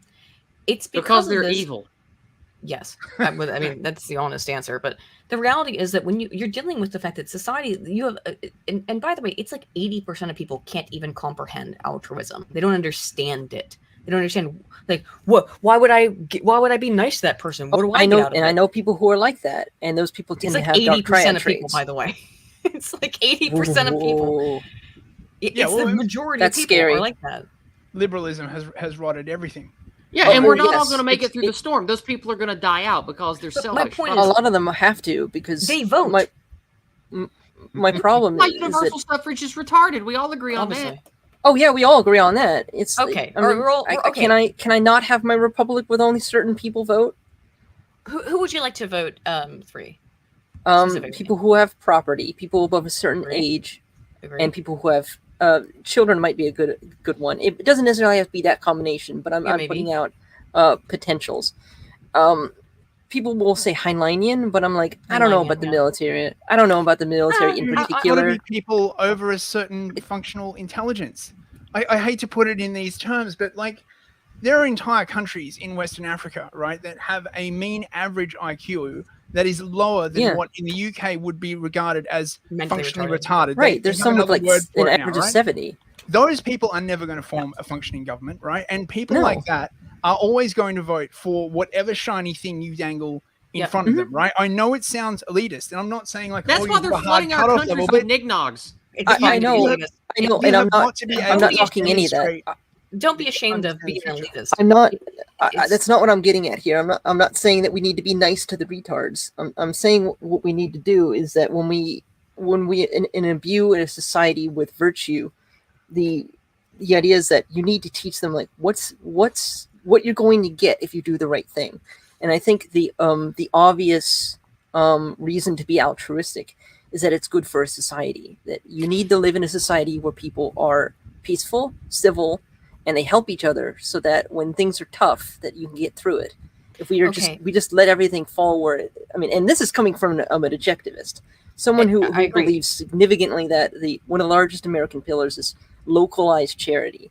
No forced altruism, no fucking the state stealing our money away from us and spending it on things we never asked them to do, but community focus and the encouragement of people to become like little elites, or to use Marxist fucking rhetoric, the petite bourgeoisie. I think those people are the heroes, the small business owners. Those people I agree. make communities work. I agree with your premise 100%. I really do. The problem is though, is that you're talking about there 1% of the population who are driven by altruism, and I mean I don't recall. Then they should have the majority of the power. We're no longer talking about a democratic system, by the way. Let me interject why I disagree with that, Three. Let me interject. I don't believe in democracies anyway. I believe in republics. Okay. Well, Three. We're talking about a republic push back either. on that a second. Let me explain. I don't think that just because people like the kulaks or your strong middle class or petite bourgeoisie, whatever you want to call them, just because they are the heart and soul of a functional people's economy and bedrock of community organization and infrastructure, that doesn't mean they should lead. That doesn't mean that they should be the dominant political force. Like in a hierarchy, you need people that look out for them. Those people should not be sovereign. The sovereign should love and cherish those people. Like there has to be a function, a division of power, not just upon need, but upon function. And I think that's why governments arise, structures arise, and why monarchy was such a classic rulership system, because it fucking worked for what everybody needed for so long. Right. And those people, those petite bourgeoisie, represent a rung in that hierarchy. They represent the sovereign is above them, but they might be the highest rung in their community. Okay. And by the way, just to go back to re-explicate the idea of altruism, right? We find that and the idea of like, capacity to understand hypotheticals, the IQ issue here, and it's not, by the way, the hypothetical issue is not actually entirely related to IQ. It's you can be a relatively intelligent person who still can't understand hypotheticals. This is the problem with all of this shit, is that there are people who just they just can't. They really don't. In fact, there's been all this fascinating research. There's some people who are actually like, and there's no relationship to IQ with it, who I've talked about this before, I think, with you, Yiz, and Three, is that there are some people who cannot, you say, if I say to you right now, envision an apple in your mind. You got it? Can you see the apple in your mind? Course, Close your eyes. You can see it? Can you, what is it? Can you rotate it? Is it in color? Course. Can you rotate it? Can you section it? Yeah. There's a couple of others. Yeah. Of course I can. Okay, well, about... I see it right now. It's a glistening green, beautiful Granny Smith apple. The light sparkling off of it, and it has a cute little brown stem and everything. A third of the population can't even understand that question. Yep. Okay. And this is a problem with democracy, because at least a third can never understand what the fuck. And it's not even related to. That's the crazy part about that Apple question. It's not related to IQ. There's just people who are reasonably intelligent but can't envision things in their mind. Well, I argue that they're not intelligent then. There's also a bunch of people who have no inner monologue as well. Yes, it's which is like totally crazy. And look, Aydin, I get what you're saying. I'm not necessarily defending sort of IQ as a system, but I would say there have got to be certain functional things that you would have to pass to be a citizen, and conditional hypotheticals, I think, would be a really, really good one, right? Like maybe like I don't know, an exam, or just some kind of fucking, I don't know, initiation ritual, or just something that demonstrates that you can into conditional hypotheticals, because that has got to be like the absolute baseline, surely. Newsfist. Although maybe sort of the charisma of the king is actually the way of getting around that, right? I've had this conversation and thought about this, your exact proposal, so many times, because the problem is, who makes the exam? Oh yeah, I know. Yeah. Yep. That's an issue. Yep. Totally. I mean, this is why you would need, sort of a generally ethnically homogenous and culturally homogenous. You'd need to actually See, this is the problem of good people. This is why, for example, Bitcoin is freaking awesome, because Bitcoin proceeds from its central assumption that all people are fucked, right? And that's why it works so well. It does not assume for a second that anyone is altruistic. And the more you have to like assume on that, and that's why I think, again, religion is important, because it provides a way for people to, I guess, sort of short circuit that whole thing where through a sort of collectivism and moral obligation, they will act in a way that is not just entirely focused on their own self-interest. Yeah, Locke versus Rousseau and the understanding of rational self-interest. And it is the thing is that, like, as I was talking about a little bit earlier, but I don't know if I finished my thought process on it, is that I do get irritated when atheists say, like, oh, well, religious people are just betting on, what's that? Is it Pascal's wager? Right, that they're just betting that, oh, I might as well take this bet because if I don't, I'll be punished. I would much rather you take that bet and be a good person than be a piece of shit. Do you know what I mean? I'd much rather you take the bet. And that's why I think religion is ultimately a Pascal's wager force. is so, you know, like I realized I had an incredibly maladapted understanding of Christianity based on what I was taught, right? This whole idea that God is transactional, right? Like, I mean, the only reason you would believe in God and not just do everything you want is purely because you'll go to hell. Like, dude, there are other reasons, you know, right? Like, for very stupid people. Yeah, the point the point of imbuing you with this morality is you go out and do good and be a good part of your community, and that the consequences of you not doing it is that society collapses. That's what you should be taught. Yes, and for what the thing is that everyone here is very intelligent, or at least is above 100 IQ. I'll put it that way. Like we're all easily. All above. I'm just saying we're all like above midwits. I'm not. I don't think I'm particularly intelligent, but like we're not like the average person. Aydin, you're extremely intelligent for a woman. Thank you. But very rare unicorn. No, I don't mean that as an insult. Like, I'm being serious. Like, women have far fewer high outliers among you have to have autism. Sex. And then since Aydin is same average intelligence, autistic and high IQ, she's exceptional for a female. Right. Women have the same average IQ, but they have a smaller standard deviation, so there are fewer geniuses and fewer retards. Curve. Right. Yeah, our curve is very limited. And also, fewer females are autistic too. So Aydin has both of those working in her advantage. Yeah. A very different monster. However, let me try not to forget what I was saying. In terms of belief in God, right?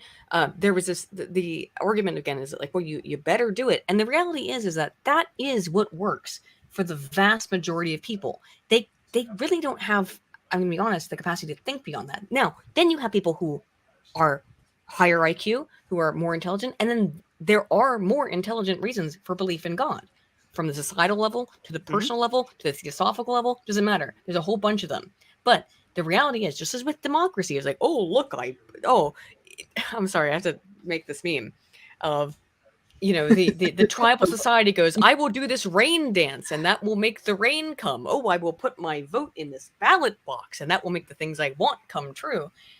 The average person actually thinks about democracy in that kind of way, is that it is mystical to them. So I don't really care if the average person who believes in God does so because they're afraid of what happens if they don't. It's because the average person's a fucking idiot. So honestly, it's a perfectly fine sell for me as someone of higher intelligence.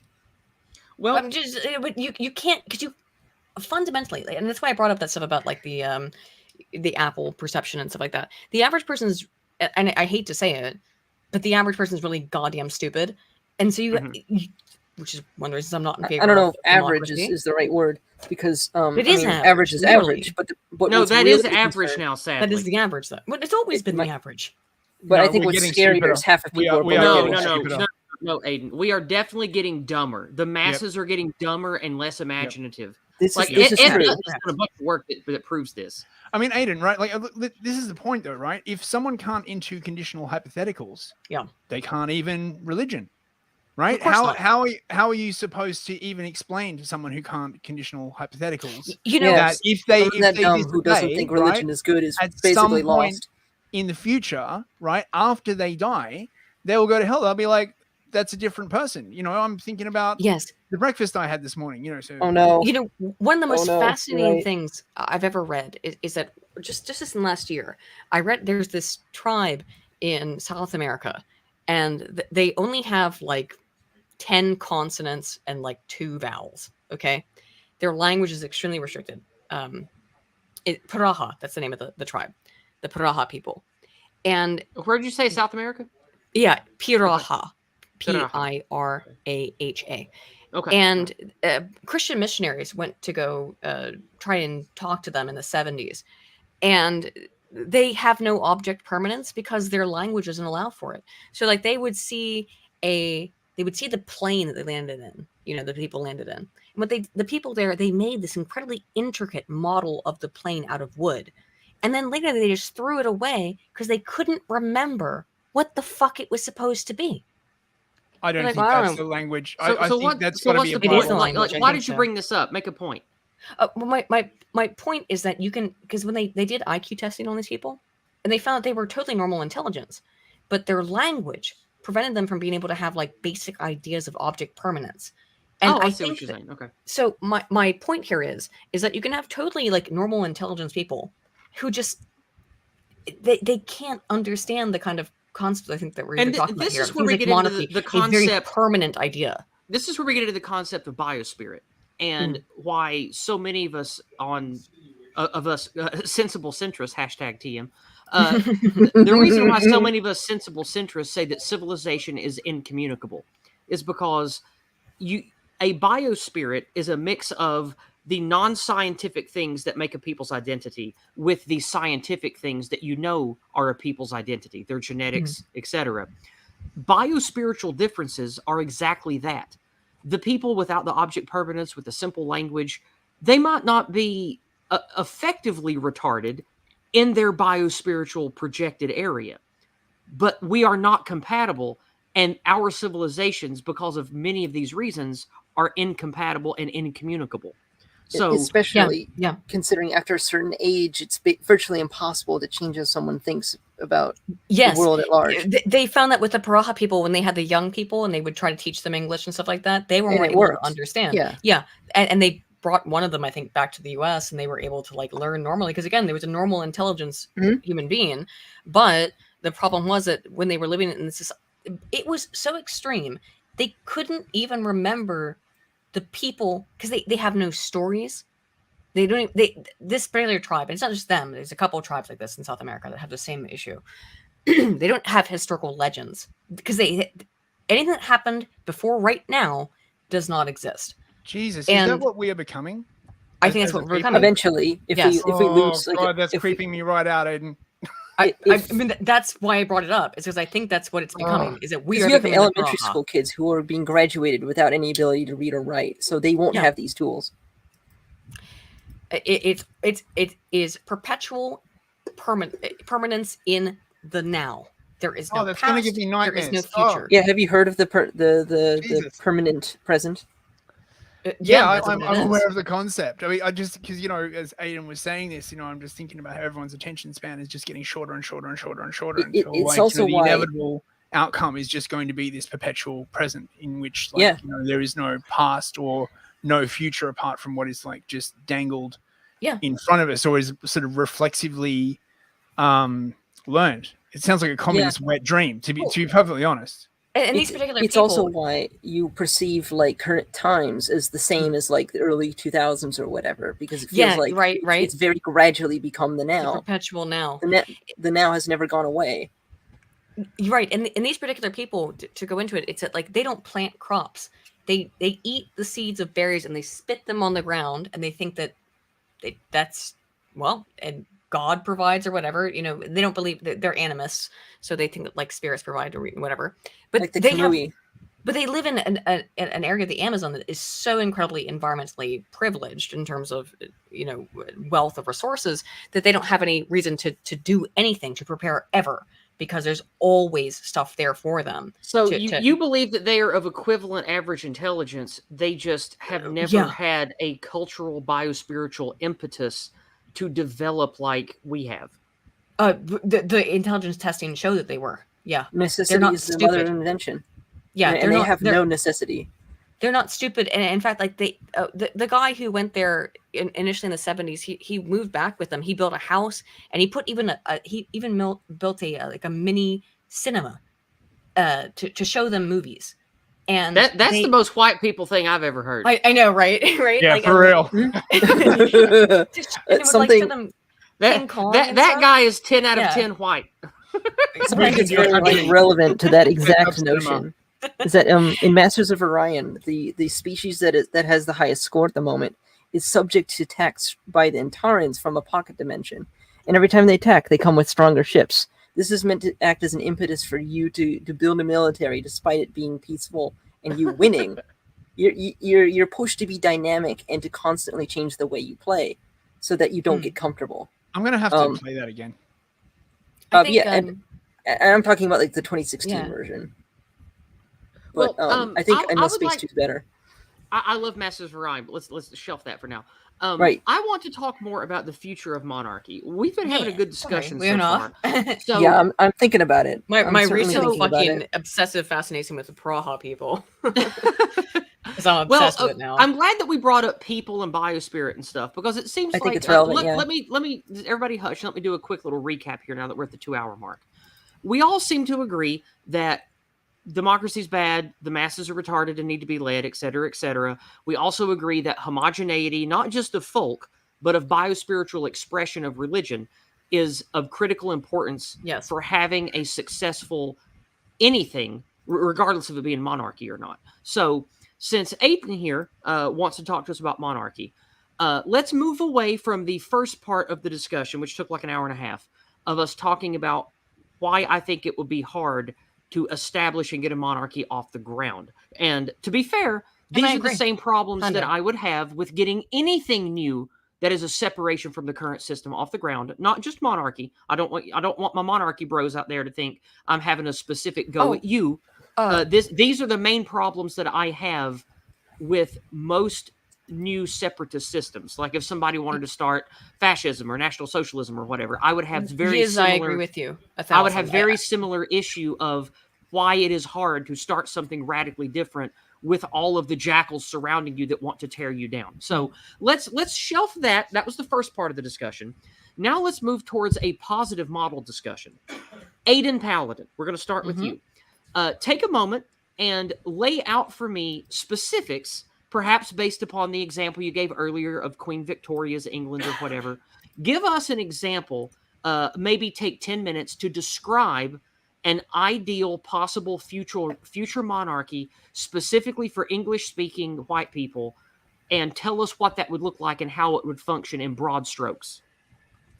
Okay, well, again, I would follow the Erich von Kuehnelt-Leddihn model, which is an elected diet of representatives. Now, I used to be more on this line, which is Erich von Kuehnelt-Leddihn. I have moved more towards an absolutist monarchist model. And I think that here's the thing: when society collapses, which it will inevitably, and now people always say like they've been saying that for the last 100 years. Oh, so it means it will never happen. It will happen. However, following the Aristotelian model, it's going to fall into despotism. We will come back into a monarchy at some point. That is inevitable. That's what I want people to also be really clear about. Me being a monarchist, and people laugh about that and say like that's so silly. Well, I'll be right. It just matter. It doesn't like we'll be back in a monarchy at some point. Doesn't matter. Like it will happen at some point. Like it just I might not be alive for it. You might not be alive for it. None of us might be alive for it, but it will come back into the system. So like the question is what form does that monarchy take? And Erich von Kuehnelt-Leddihn, I do enjoy his model. I think it's a good model, and it applies the good parts of democracy and republicanism with the best parts of monarchism. So again, Erich von Kuehnelt-Leddin's proposed system is that there's an elected diet of representatives. The average person elects those people. Then there would be a non-elective executive branch of people from all over of different levels of society who are able to pass a competitive and comparative examination and are put on a 2-year probationary period before they're able to make any decisions. Because if they fucking suck and are stupid, even though they pass these examinations, they can be kicked out, right? By other members of it. You already see where there's flaws in this system occurring. Is that what if the existing people who are in it decide they want to kick the person out? But all systems of government have flaws. Well, Going on. remember, I asked you to explain finish the this. ideal. So Yeah, I'll keep ideally, going. ideally, we have the people and the unity and everything necessary to make Yeah, that work. Go ahead. Okay, so then you have the monarch. The monarch, who, by the way, will establish himself, as has been the case in the past. You know, one of the things that I think I should have read, or read through before, is we were talking about, like, how does the monarch establish themselves? And I told you that it's usually via either voting, the people vote for it, or most typically via militaristic power. And what I think, I just want to take a quick aside before I get back into my point about how the future structure probably would look, is to explain something from a very specific position. Okay, I would like us all, can we all, everybody, clear your mind and take yourself back and imagine that you are a Roman living during the Pax Romana.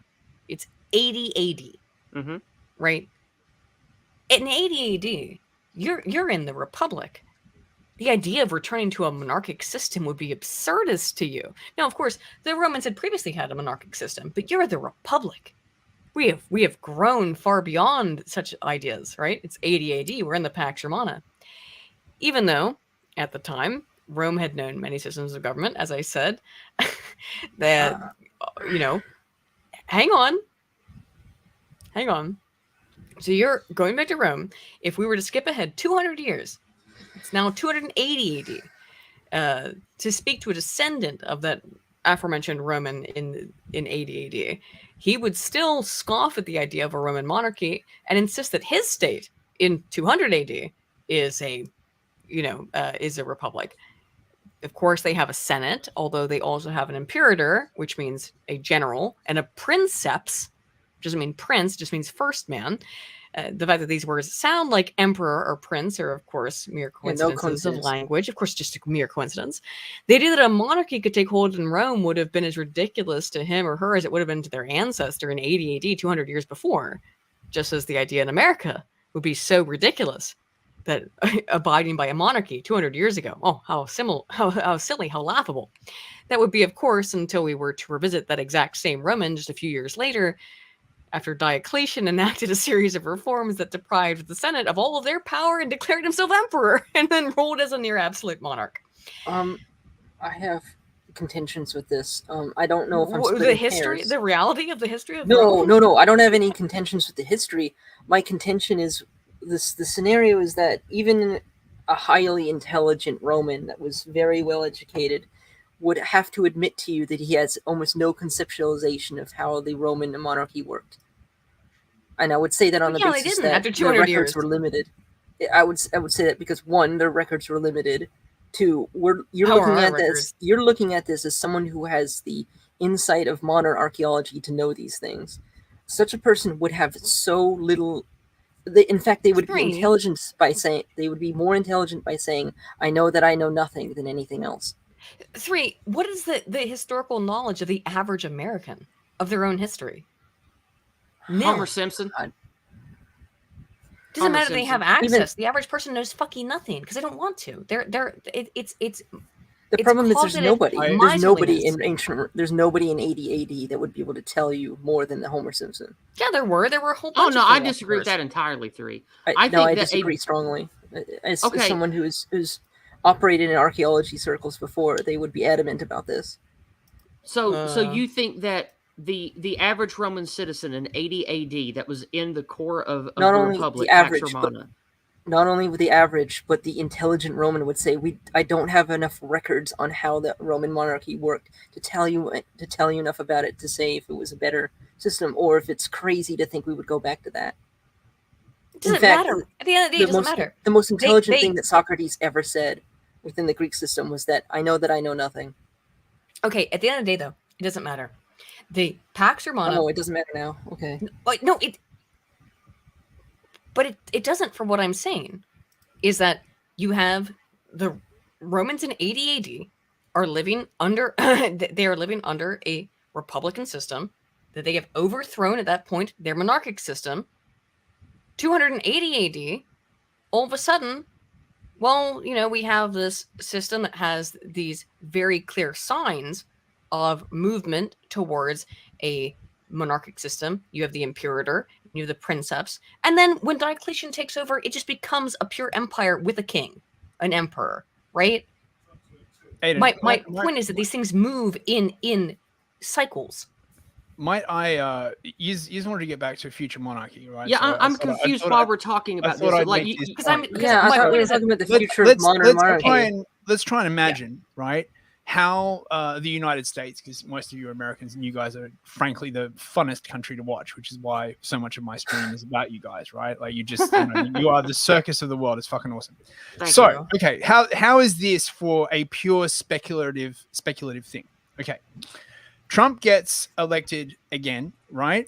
And is then deposed by the deep state, right? Or, there's some kind of fuckery. The mass of the people do not agree, right? Fighting breaks out. Certain parts of the country secede in an effort to push the country together. The federal government, does some kind of like horrible massacre, like they drop a cruise missile on, like Waco, but people actually care about it this time, like for real. Maybe it happens like live on TikTok or something like that, right? Mm-hmm. And then in the midst of this civil war, right, which you could quite easily say Trump could come out and be like, the problem is the deep state, right? So he basically instantiates himself as dictator in order to deal with this civil war or this insurgency. Okay, war goes on for say 10 years or whatever, until everyone is basically like tired of it, right? All of the sort of real diehard people have been killed off, right? And you just wind up in a situation where everything is basically chaos, but you have a king at that point, right? And Trump could be like, just saying that's how potentially something like that could happen. I think you mainly get kings when everything devolves to chaos and there's just one guy sort of like standing, the last person left standing who isn't a complete asshole. I think, and I might be splitting hairs again, but I think that Donald Trump has a lot in common with George Washington in how what he was never suggesting for was, I'm the king now, is that I should be the king. What he's advocating for is the destruction of the system and the replacement of it with something better. Well, and in Trump's case, go ahead, sorry. He wants the destruction of the managerial state, and he wants a return to a functional American republic. He doesn't think he's going to be the end all everything of the system. In fact, I think if anything, he's going to make his exit, as quickly as he makes his entrance. His point is his entire existence is to be transitional. That's very easy to say, right? But like, what if the country is teetering on the edge of destruction, right? Like, what if Trump is like, I don't want to be king, but things are really, really bad right now. They're the worst we've ever seen them. There are a multitude of possibilities whereby you can get a reluctant monarch. You could make the argument reluctant monarchs are even better. I base this on decades of him writing about this. Of him writing about his involvement in politics, that his reluctance to want to enter politics, and the possibility of being president, but he's always been reluctant about holding power. Do you know who the best king would be? Because I have to say this, is that the one who doesn't want it. Yeah, because I get asked this question literally every day as a monarchist who speaks about monarchy very publicly all the time. It's like, oh, well, you just want to be queen or something. Like, hell no, absolutely not. Absolutely not. What am I, some kind of communist? Well, but some people, and I think that the best rulers are people who do not want to be them. That's why I think Trump ran for the presidency in the first place. I think that's why he would. The lack of the vision of the anointed is extremely important. Also, what I wanted to point out is that just as an aside, I brought up the Roman example because, and I want to be clear about this, because America is very often referred to as the modern Rome, right? So I brought that up only in that's fair. I think it's the inheritor of Western Rome. Right. So I brought that up for that reason. And I think that we do have to learn from the past. We have to look at Aristotle, look at Machiavelli, and see how, look, this stuff always follows the same pattern. I'm not saying it will follow the same pattern the exact same way, but it does follow the same pattern in terms of how governments evolve and change. It seems to be incontrovertible. In terms of, I've not seen any example. I really have not. I've never been shown an example that does not follow the Aristotelian Machiavellian example of the change of systems of government. And as for Trump, again, yes, the people who want power, people who want to be democratically elected leaders, they tend to be the worst. People who must have power because Yeah, they I are think this needs needed. to be said. Do you think that's become more of a Different. soft concept in modern governments? Which is a soft concept. Sorry. The cycle of changing of governments in that way, that like they might nominally declare themselves the same government, but run entirely differently within all of its systems. Like the transition from Donald Trump to the Biden regime would be that it's the same government, but it works completely differently, and it's it's dictatorial and all this stuff. It is the same government because the democratic regime is an oligarchy. Well, I would actually agree with your statement there, 3, but with this caveat, it is the same government both before and after Trump. That's why Trump had such difficulty getting anything done, and why he had 10 different worm tongues pissing in his ear, making him ineffective. Yep, got it. I understand entirely what you're saying. I should be looking at a slightly different time frame. Aydin, could we just interrupt your description of a perfect monarchy? Could you? Is there any chance you could? Paragraph. I would really like that. Thank you, Newsfist. I want there to be a concise, ideal, specific model laid out, and then the last segment of the discussion will be talking about that, how we can make it happen, and its pros and cons, and what pitfalls it might have. So, I have come to not think that this is the perfect idea. I thought it was for a while. I disagree with it now because I now think that there should be no involvement of regular people. But I think if we want to compromise, this is the system. It's Erich von Kuhnert-Leddihn. He was a Austrian aristocrat who fought in the First World War and is one of the most fascinating yet forgotten figures of history that I really, if all of his books are available for free in the Mises Institute, including his massive tome against communism, but also the book that I would highly recommend if you're interested in monarchy is called not against democracy, it's Liberty or Equality, a very fascinating book that really changed my perspective on politics. So his proposed system is an elected diet of representatives, a non-elected executive branch of people from all levels of society who are able to pass a comprehensive and competitive examination, and then act on a 2-year probationary period so that if they fucking suck, they can get kicked off. Okay. Then there is a monarch, of course, the king or queen, and the monarch has a crown council, which would be comprised of his or her appointed advisors that would be chosen from representatives of the diet, experts from the non-elected executive branch, and from the Supreme Court, which I'll get to here in a minute, and would serve as mediators between the monarch himself would serve as a mediator between the experts and the will of the people, with the monarch having the final say. However, there's a Supreme Court here. So the Supreme Court would be appointed by the churches and universities by Kuhnert-Leddihns model. I think the problem is I'm okay with the church's part at this point. I'm not okay with the university's part at this point. I agree. I agree entirely. We'll just continue with the model, and we'll talk about its issues at the end. And anything that was decided by the Supreme Court could be vetoed by a 2/3 majority from the elected diet.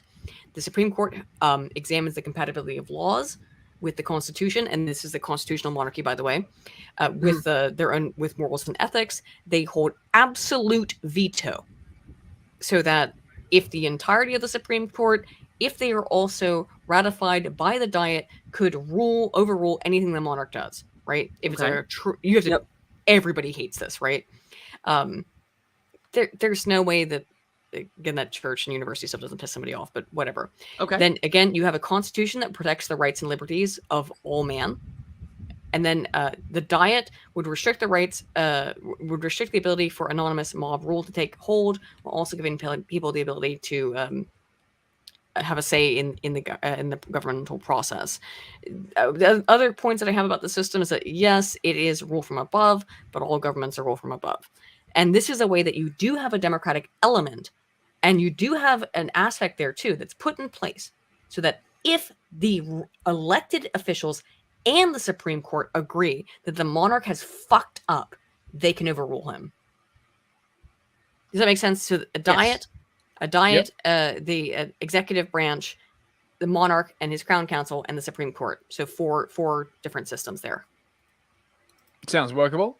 Okay. Yeah. Is that I think that all is that the workable. That's it. That's Kunat Lennon's model, and I agree with it. Okay, How so- is the Supreme Court formed? well? But That's my- pause. It'd be the pause, same please. way our current court is formed. And just a question: how do you spell that guy's name? And then I'll write it. thank you. Right, I couldn't understand that. Sorry, please go on. Yes. Okay, we're going to pause here. Now that she's stated the model, we're going to go through it. The reason I made a list of the things that she said at the beginning is I wanted us to have a discussion, and then her tell us after we get over my hiccup problems. We're going to take that model and we're going to go through her initial list, and we're going to talk about the pitfalls and the problems that this system might have at each of her points. And before we do that, though, Kizza has been very kind with money again and has multiple things to say on entropy, and we're going to get to those. So we're going to start right now with this one. Okay. First up, Kizza for $5 US. He says, I have a cure for people with very short attention spans. It's called a very nice long stay in a concentration camp in order to cure It's them. funny, but I would be in that concentration camp, so I'd have to say no. Dude, you really got to let me finish reading stuff before you interject. We're never going to get through these. It's In order to disgusting. cure them of their ADHD, which has skyrocketed with the creation of the smartphone. Any objections? Yes, I completely object to putting idiots in concentration camps because that would require more competent people than we have. And they would have to be babysat by people who are also perfectly competent. Yeah, It's just a waste of effort. It's a waste of effort. It's just ridiculous. It's funny. Well, I take apart your remote and make your TV not work. Next up, Kizza for $5 says, Aydin, the ideal monarch, is me as king and enforcing Operation Doomguy on the Republicans who created this mess. They established the Great Rebuild with classic architecture, Austrian national economics, and the culture of moralization, as Yuri spoke of. Now, Nice. that's something based I can actually get behind. This is not a joke message from Kizza. This is serious. I do think that if we could have an ideal, moral, competent monarch that wanted to reestablish anything that's positive, that is of the people's biospiritual reflection, I think that is an ideal situation that would bring back an era of moralization and unity for a deracinated people. I would like to see that happen, and I think that is within the realm of possibility. So I will say that.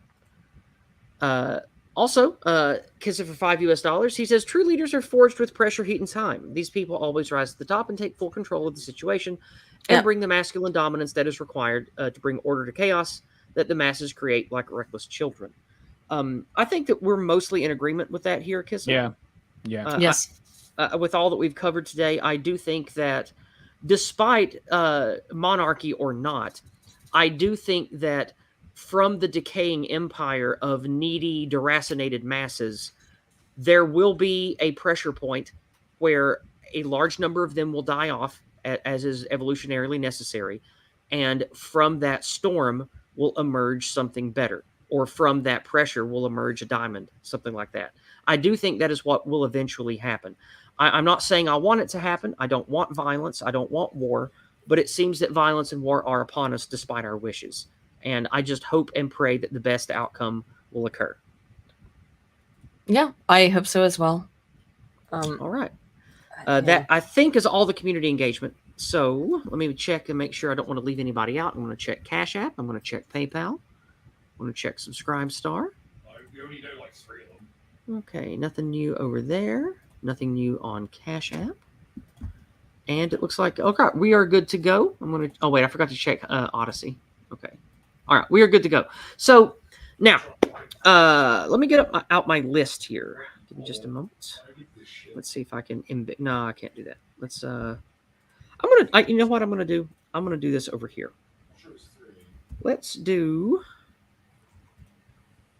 I'm actually going to put the list of Aydin's points up on screen for us. I think that will be healthy. So let's do that. This will take me just a second. I'm sorry. I wish I would have thought of this a minute ago. This was a good idea, and I wish I would have had it ready to go. All right. Let's do a copy paste here. There we go. Do you need me to do like a snappy musical number, like to cover? No, the we're good. We're good. like We're good. that? I'm just getting this up. Cha cha cha. Cha cha Yeah. cha. No, Also- we could have like politics inspired like slam poetry or something like that. You know what I mean? Like just until Years gets the document done. Just real quick, It's almost done. It's almost done. I posted his name because I always spell it wrong because fucking German shit, well, Austrian, whatever. But I did post Eric von Kudant-Letten's name. If you are interested in him, his book, The Liberty or Equality, which is the one that like changed my life and made me a monarch. Like I was already like leaning that way, but then it was his book, Liberty or Equality. I was like, oh shit, okay, that answered all the questions I had. But also, if you're not interested in the monarchy stuff, his book, Leftism from de Sade to Marx to Hitler and Marcuse, is a complete destruction of communism in a way that I don't think anyone else has done before or since.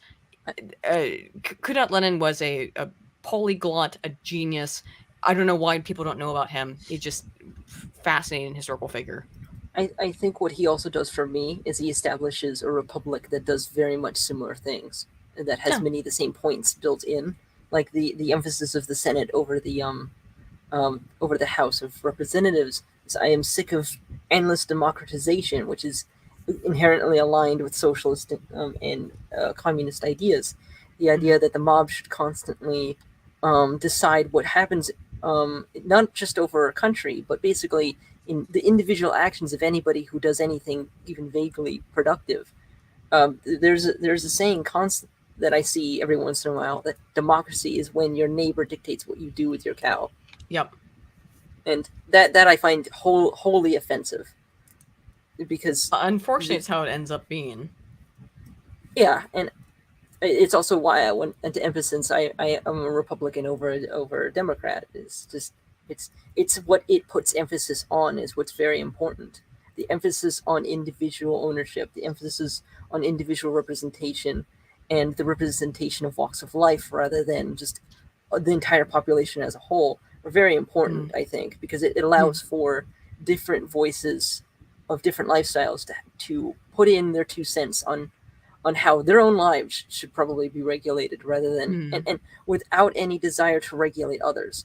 You know, yeah, but this is a tension in democracy that goes back like literally to Plato and is most sort of neatly described by Rousseau, right? Because you know, in an actual proper direct democracy, if 55% of the people vote to kill the other 45%, or you know, pretty much, I like to use, you know, if 55% of the people vote to, I don't know, spend the entire like GDP on Smarties so that they can like make an art installation out of like Mount Rushmore, they'd have to do it. You know what I mean?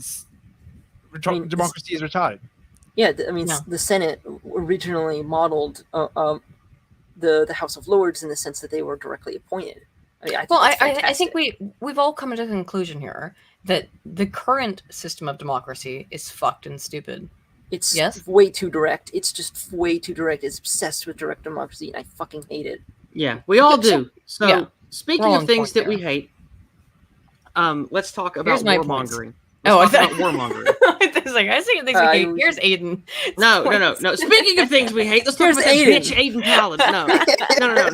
No. Speaking of things we hate, all of us assembled here today hate the war machine. It gets our brothers killed. It leaves us up shit creek. It puts our leaders in endless debt. All this other shit. We all hate warmongering. So let's start with the first point. This will be an easy one. With the ideal monarchical system that you laid out, if that in the future comes to pass, in whatever way it does, let's say that it is 1 or 2 generations in, it's a fresh monarchy, it's doing okay, it's stable, it has decent trade with other entities. Why is that system less likely to warmonger? Let's talk about it. Well, I explained earlier. You did. You don't. That's true.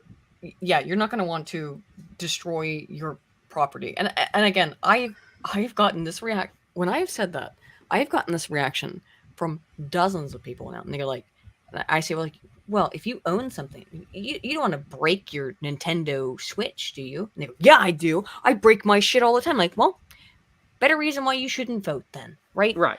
Um, So, however, more Mhm. specifically, as I said earlier, the monarch typically sends their own sons into war to lead people, to inspire the people, and it does inspire people. If the monarch is there with you in the war, in the fight, that is now it's a very different type of. We are in a different period than historical war, right? You know, you're not sitting there in front of everybody else on your horse going, "Let's charge," and you charge in. However, I do think that having the monarch's son or progeny there on the battlefield, if the war is so important, it is so necessary that you send your own son to die in it, that again connects the monarch to the average person because it is a shared human experience. And the monarch, again, is all based on shared human experiences of familial hierarchy, father, son. That's it. one thing I'd like to point out here is, uh, I of course come from a lower right libertarian background, Mhm. Mises Hoppian, etc. One of the things that I like about emergent monarchical structures or any smaller emergent structure, I of course ascribe to the Thousand Liechtensteins model. I think that the more that you have Yeah. different little sovereign entities, the less likely big sweeping destructive wars are to happen.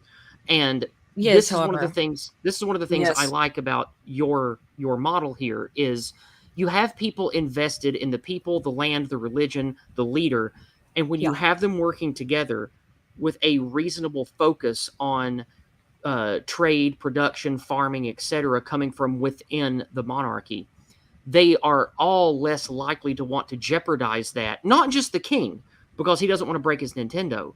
It's the people at the bottom also don't want to go to war because they Yep. have it good. They don't want to jeopardize that structure that will give their children a good future. And Yep. the people in the middle, the merchants and the bankers and the investors and the functionaries, they also don't want war because it's going to disrupt the good thing they have going. They're going to lose their status. They don't want to lose their servants or their fiefdom or their title or whatever. Yeah, the Because lords if don't they want to do it either.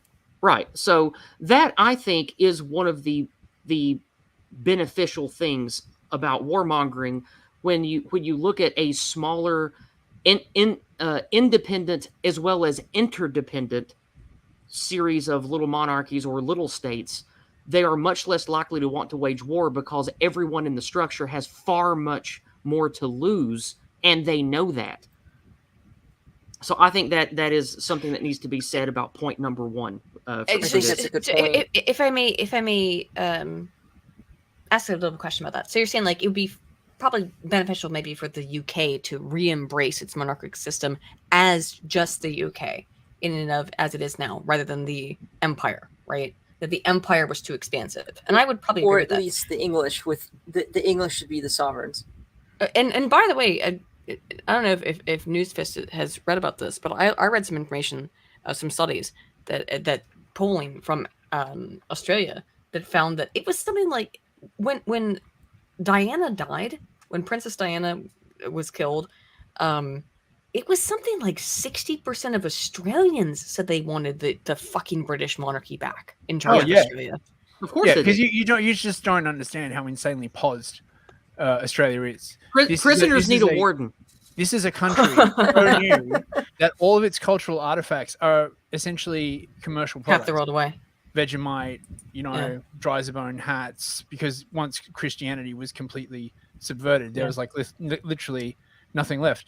Could I just make an earlier point, yes, about this whole question of whether the monarch cares for his subjects and his responsibility, right? This question has literally been around for millennia, right? In Plato's Republic, he talks about where Socrates talks to a guy called Thrasymachus, right? And Thrasymachus is really like cynical kind of like guy, right? And Socrates says to him, what's your view on government? And Thrasymachus is like, the government is the shepherd, the people are the sheep, but the shepherd cares not for the sheep. He takes their wool. If he's hungry, he like kills and eats them. The shepherd predates upon the sheep.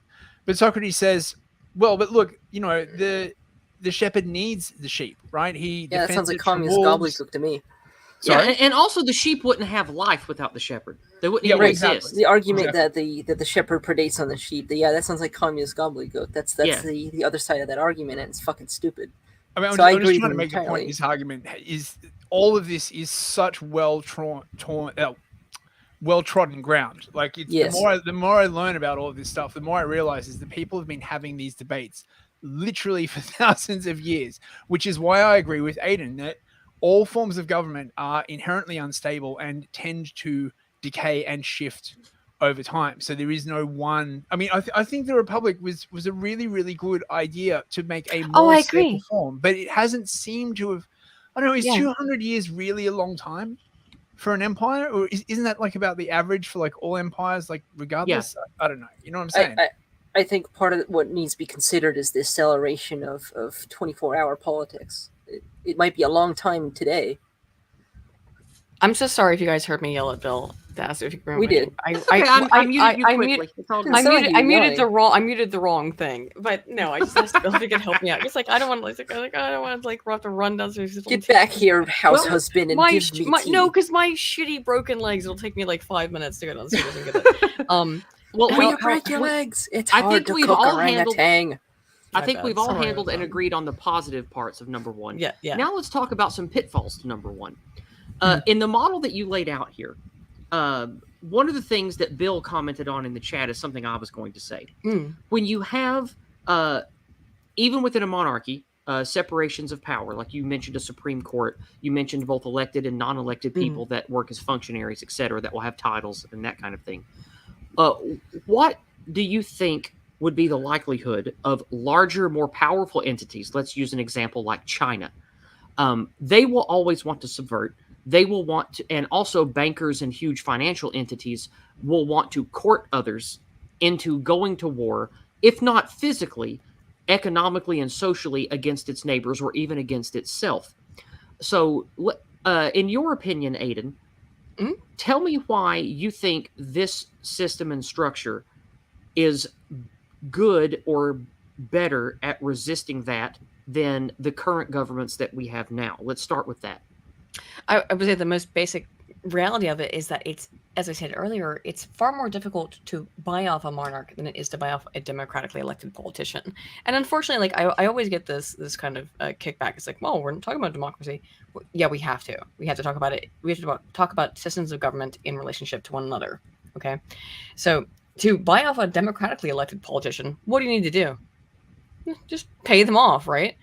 They're not in it for the long haul. And who cares? If they get caught, look at the stuff with Joe Biden. He has been completely and totally exposed for putting himself and his family entirely into Burisma and the Ukrainian fucking government and their financial systems, their banking systems. And of course, the Chinese intel and Chinese money network. Absolutely. And that's Hey, come on, Jack. fine. Enough of that malarkey. I didn't do any. You've been listening to that guy Trump, right? Sorry, Exactly. sorry, No, but Mr. right. Biden. I didn't mean to be Oh anti-Semitic. yeah, sorry. Just don't do it again. But here's the Have you thing. got any children? Take your schizoid medication. You're talking to Jack again. Sorry, Grandpa. Here's the thing, though, is that even if he gets found out, which he has been, completely exposed. I mean, they keep saying, no, it's not real, it's not real, it's not real. I mean, it's real, but here's a reason why it's a good thing. He's got the entire Democrat leftist establishment media behind him, weirdly. But of course he does. It doesn't matter, because even if he got impeached, right? What happens? Oh, well, you can't be president anymore. Oh well. Okay. What happens if a king completely and utterly disgraces and hurts his people? You get fucking beheaded. Or worse. Or exiled. Yeah, Or exiled. Or worse. Oftentimes worse. So, and I think that is, I've also had people say this to me, like, well, there's a violent way of thinking about politics. Yes. Well, yeah. Oh, yeah. No, there should be hideous consequences for failure. Too bad my girl Literally Violence's the life lives isn't of here. She's millions right. of people are riding on your ass. Yeah. Right? Yeah. There is no more serious job than being a good monarch. If you fuck up, you deserve to get, and you also deserve the commensurate rewards. right? If Right, you do well, you exactly. deserve the adoration of the people. You deserve the big palace. You deserve the hot bitches and the, well-educated It's not sons an and all that easy kind of other job. stuff. No one has a problem if a good and functioning, loved monarch, right, lives in splendor. No one gives a shit. People just hate it Commies when do. a I despot kind of do. I lives. kind of do. There's a Well, limit. to be you know? fair, he No, said no no. one, and communists aren't people. Yeah, that's right. Exactly. Look, as someone who lives in England, right, I can attest to this, right, with Elizabeth and the royal family. People are not quite so hot on Charles, but no Yeah. one begrudge. Well, okay, again, the communists, but again, as we've established, they're not people. And the But Scottish, come on, hang on, person, it's not just the communists. The Scottish, for example, they fucking hate the crown. They goddamn hate them, and I understand why they hate them. It's fine. Yeah, They want yeah. Scottish independence, but by the way, good luck with that. Enjoy it. I would love for Scotland to become an independent country outside of the UK. See how well that works out for you. I'm sure it'll be great. Man, I feel bad about what happened to the Scots. I mean, who are they going to get to lead them? Like, No, Huns yeah. are useless. Oh, I mean, they're led by a bunch of communists. It's so freaking strange. Like, look, I like it's Holmes strange to sorry useless. for any That's good. Scots. It's Like, strange listening, that but Count your government Dinkula- is even worse than the English government, which is bloody saying something. I can Yeah, I can it explain to you is. three though, because I know it seems very confusing, right? It's like, how are the Scots so based and also so cocked? No. And the reality is that because Scots always like to rebel against the crown. It's their nature as Celts. They're always going to do it. So they think like, oh, well, who's going to help us? Oh, this communistic external system. Well, guess what? That communist external system is going to fucking oppress you just way more than the crown Yeah, is. I by was the going way. to say something Yeah. about that. How like, oh, you guys are going to become independent just to join the EU. Well, bye independence. I mean- It's just the nature of Scots, and I don't mean that in a negative way. I have many Also, friends who are Scots. it's partially just because they want to support, like, it's just as much globalists want to support globalists. They hate being ruled by anybody. It's the Scottish nature. And you So know they what? think, I can't even knock that. I don't want to be fucking ruled. I And we're not. I understand it. I Why totally do you think so many Scots came to America? Yeah, exactly. I get it. I might be Scottish myself. They're on they're one part of my wrong. family. Their solution A is large wrong portion because of my it's ancestry is Scottish. I think that's why I've always been lower right quadrant. I mean, yeah. I mean, I'm partially. I don't know the exact degree, but whatever. Partially Scottish, but yeah, it's their history of being rebellious against a system they do not see as legitimate. Well, they did when their guy was king, of course. Because of course you have to remember that the British monarchy is largely Scottish, actually. Now it's German, but historically speaking. But I get it. Like they think they view the monarchy as a symbol of their oppression, and I get it. It is a historical precedent there. But seeking out a new tyrant to replace your old one ain't exactly it. Just saying. No, I certainly agree. I get it though. Okay. Before we move on to number 2, I have one other thing I want to talk about number 1. And that is about resources. The primary reason, at least for my non-academic understanding of history, one of the primary reasons there has been war conflict is because of resource need and territorial expansion over time. This is an inevitability that every entity has to face. So my question is about warmongering. Not necessarily warmongering, but war itself, war that could be justified.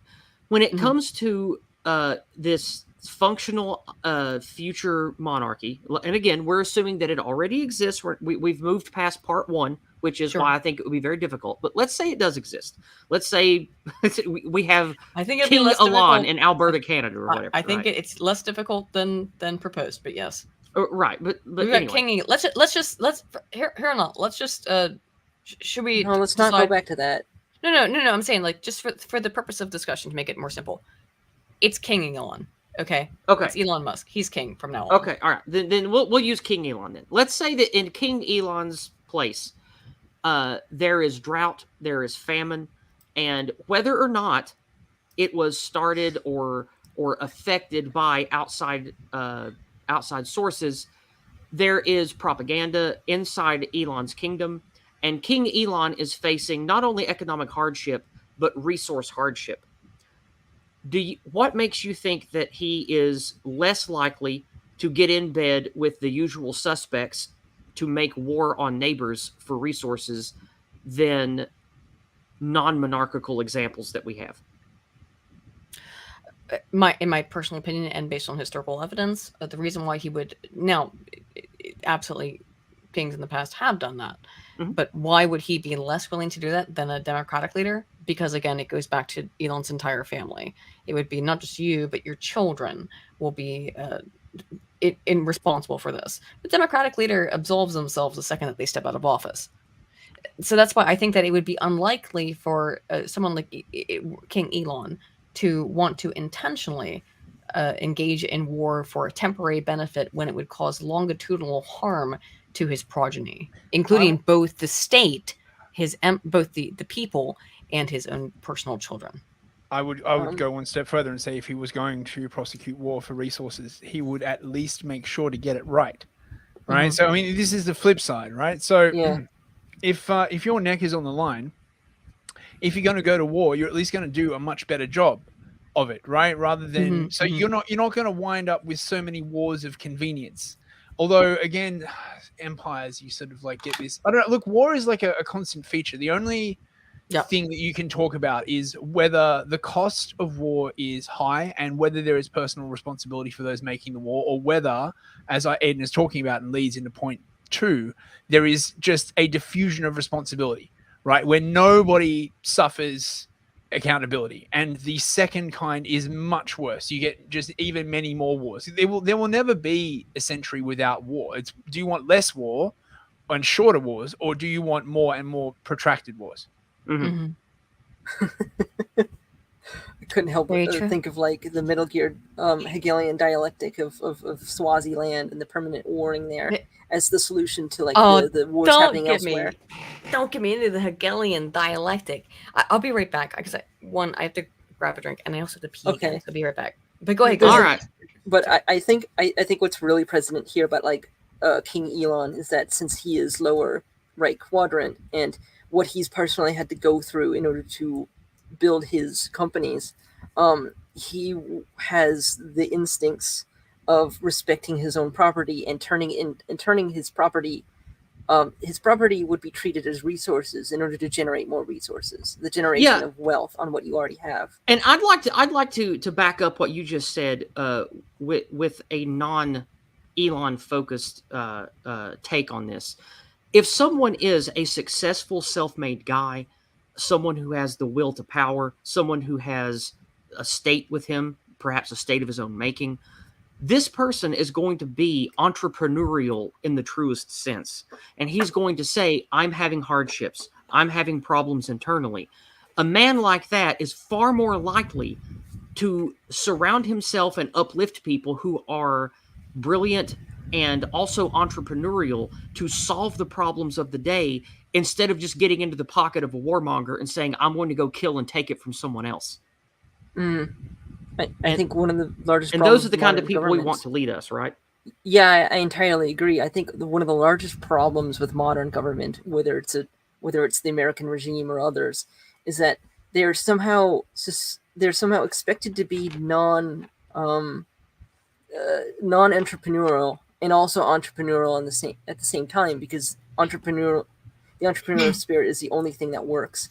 Like you have the issue with the sort of extended Obama regime in getting engaged in Ukraine and then turning it into a money pot that they take from, but we're supposed to pretend that the public sector isn't supposed to make any money, but yet it does. The problem is that it goes in the politicians' pockets. They only enrich themselves instead of making investments for the sake of America, while constantly making promises of investments into America. But no, they don't do that, because they constantly talk shit. They constantly say, no, the corporations are our enemy. We should tax them to death. And then where does the money go? It doesn't go into any sort of investments, because you skew anybody who would make any investments. You skew anybody who would ever act in such a way that would cause investments to bear any fruit. I mean, putting money into a bridge doesn't make money. Right. All it does is maintain the system at most. Right. It's fucking stupid. And one of the things that bears mention here is something that I'll probably bring up on most topics, which is to have anything truly functional and good, that will last or be beneficial to children and grandchildren. It requires the biospiritual harmony that we talked about earlier, because you'll have people from the bottom to the top in the civilization, or in the state or the monarchy or whatever. From God damn it, I have to mute Aydin again. From the bottom to the top, you're going to have people that are not only... Mute. I can hear people talking in the background like it's a... Oh, it's Bill. Hang on, I'll change my settings. Sorry. Which is why you mute. Jesus Christ. Okay. Fuck's sake. Anyway, the biospiritual harmony thing is important. I'll probably bring this up a lot. It is a crucial part of building anything, monarchy or otherwise. And this will come up on every one of these 7 points in some way. But it's really important on the war aspect, because if you have a people that are unified from bottom to the top, when it comes time for them to actually make war, they'll do it well and they'll do it passionately. And when it comes time to wisely avoid war, you're much more likely for that to be the case, to be supported at every strata of the socioeconomic structure, because you have to have that to have, in my opinion, anything truly valuable and functional. Yeah, I think it actually drives further home and steelmans the argument that the only person who could be king would be someone like Elon or Trump, because they are born out of that sort of highly economically focused zeitgeist that Americans have. Mm-hmm.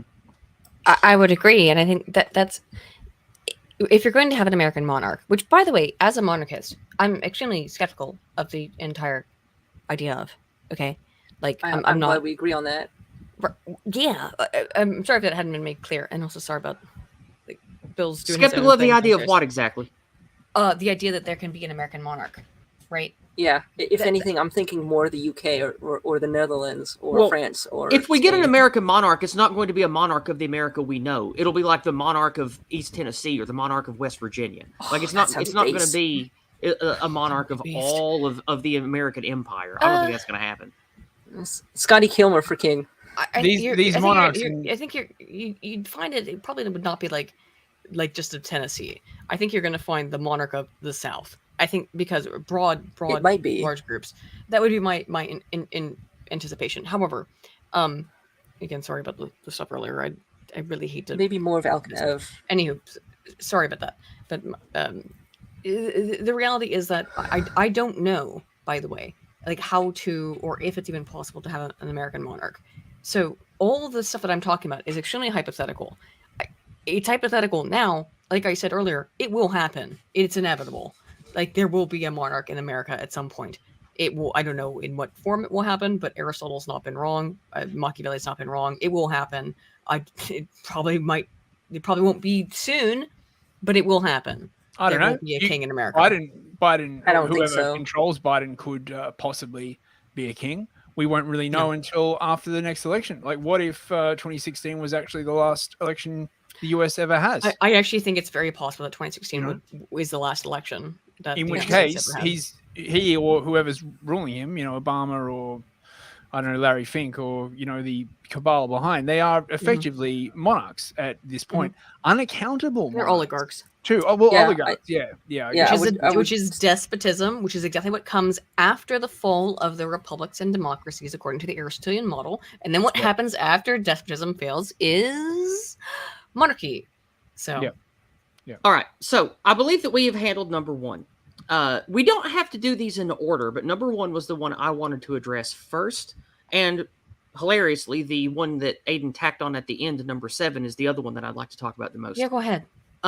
It's my favorite one, actually, number 7. Then let's talk about this one, because the other ones don't necessarily interest me, because I feel like we've already gone over the pros and cons and the pitfalls already. But I do want to talk about this natural order thing, because this ties directly into what is important to me, which is the biospirit of a people. And when I say a people, I don't necessarily in this case mean all of white people or all of Western kind. I mean, for the functionality of a socioeconomic block, you have to have some kind of natural order. And part of the natural order is birds of a feather flock together. And that means biospiritual unity, biospiritual harmony, biospiritual dominance. Now, for those of you that may be listening and thinking I'm talking about some kind of wackadoo ethno-state, I'm not talking about creating an Israel for Appalachians. What I'm talking about is the natural order means you observe God's creation, or whatever you put in place of God. The natural Hardy order, Thunderer or Cosmic Muffin. Yeah. It's so yeah, funny. whatever. Because all three of us are borderline Appalachians. It means that you observe. I'm definitely an Appalachian. I ain't borderline. Yes, you are. All right, Yeah, so- I'm sorry. I'm sorry for insulting you. That I should have said How at least dare you. one for sure. Dare you. It's all right.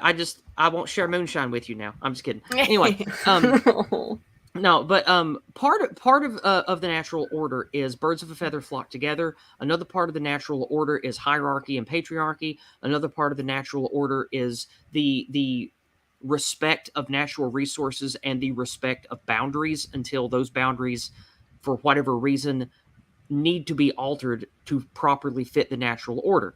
So when it comes to monarchy reflecting natural order, we're going to start with the positives and then go to the possible not positives. Tell me now, with the example we have of King Elon, or whoever you want to call it, in a possible, stable, functional future monarchy along the lines that you've described, tell me the positives of how it will maintain and enshrine the natural order. The natural order is a hierarchical and patriarchal order.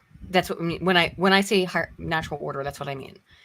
Human beings, despite all contentions of those on the left, are evolved along these lines. We are evolutionarily designed to be hierarchical and patriarchal because that's how we evolved in small societies. Okay, like there's just no getting around that. You can be upset by it. It's just the reality.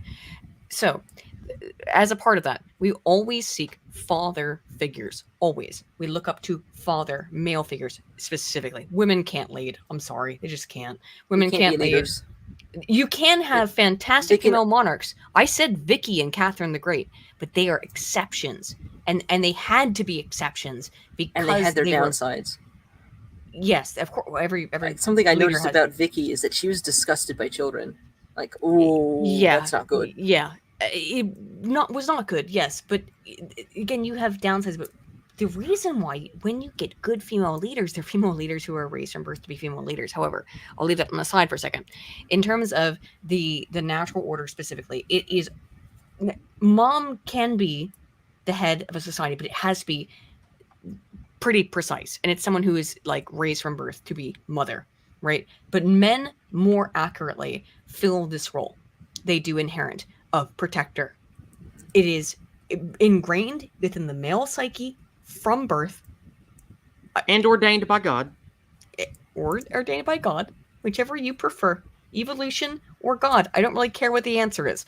The outcome is the same. Men protect, and men are going to protect that which is theirs and to provide for their children. This is the case forever. And we find actually a perfect example of the natural order, particularly under the Christian hierarchy, which is that you have the people, you have a regular person who is, you as a regular person, who is the God in your personal life in terms of who dictates for all of your time growing up. It's dad. Dad is your personal God, right? As a child. I Well, wish it was. I'm just saying. Well, I think it's for anybody who's raised properly. Dad, he's king. Let's put it that way. Dad is king. You know, and then who is king of dad? Well, people who are above him, and of course, at the greater political level, is the monarch, who is father of the people and has a vested interest, as I have extensively explained, in making sure that his people, his children, are not mistreated. That they actually, because if the people do well, much as with any regular father, your son does well in his life, well, that accrues you greater, even if not money, just you have greater feelings of pride in your progeny. I did a good job. And this is the natural state of humanity that is placed from a individualistic level into a broader governmental level. Monarchy is the natural state. It is the natural order. And of course, beyond all above else is God, who is father above all of us. It is a paternalistic system all the way down from God the Father to father of the nation, the king, to your father individualistically. It is the natural order. And if you look at any kind of society, they almost always, with the exception of some very strange aberrations in tiny tribes and stuff, organize themselves along paternalistic lines, exactly like that. It is the natural order of humanity. Okay. Mhm. Anyone else want to say anything positive about number 7 here before we move to the possible negatives? Just that the natural order is a good thing, and I don't know. I think that's just the way it breaks down.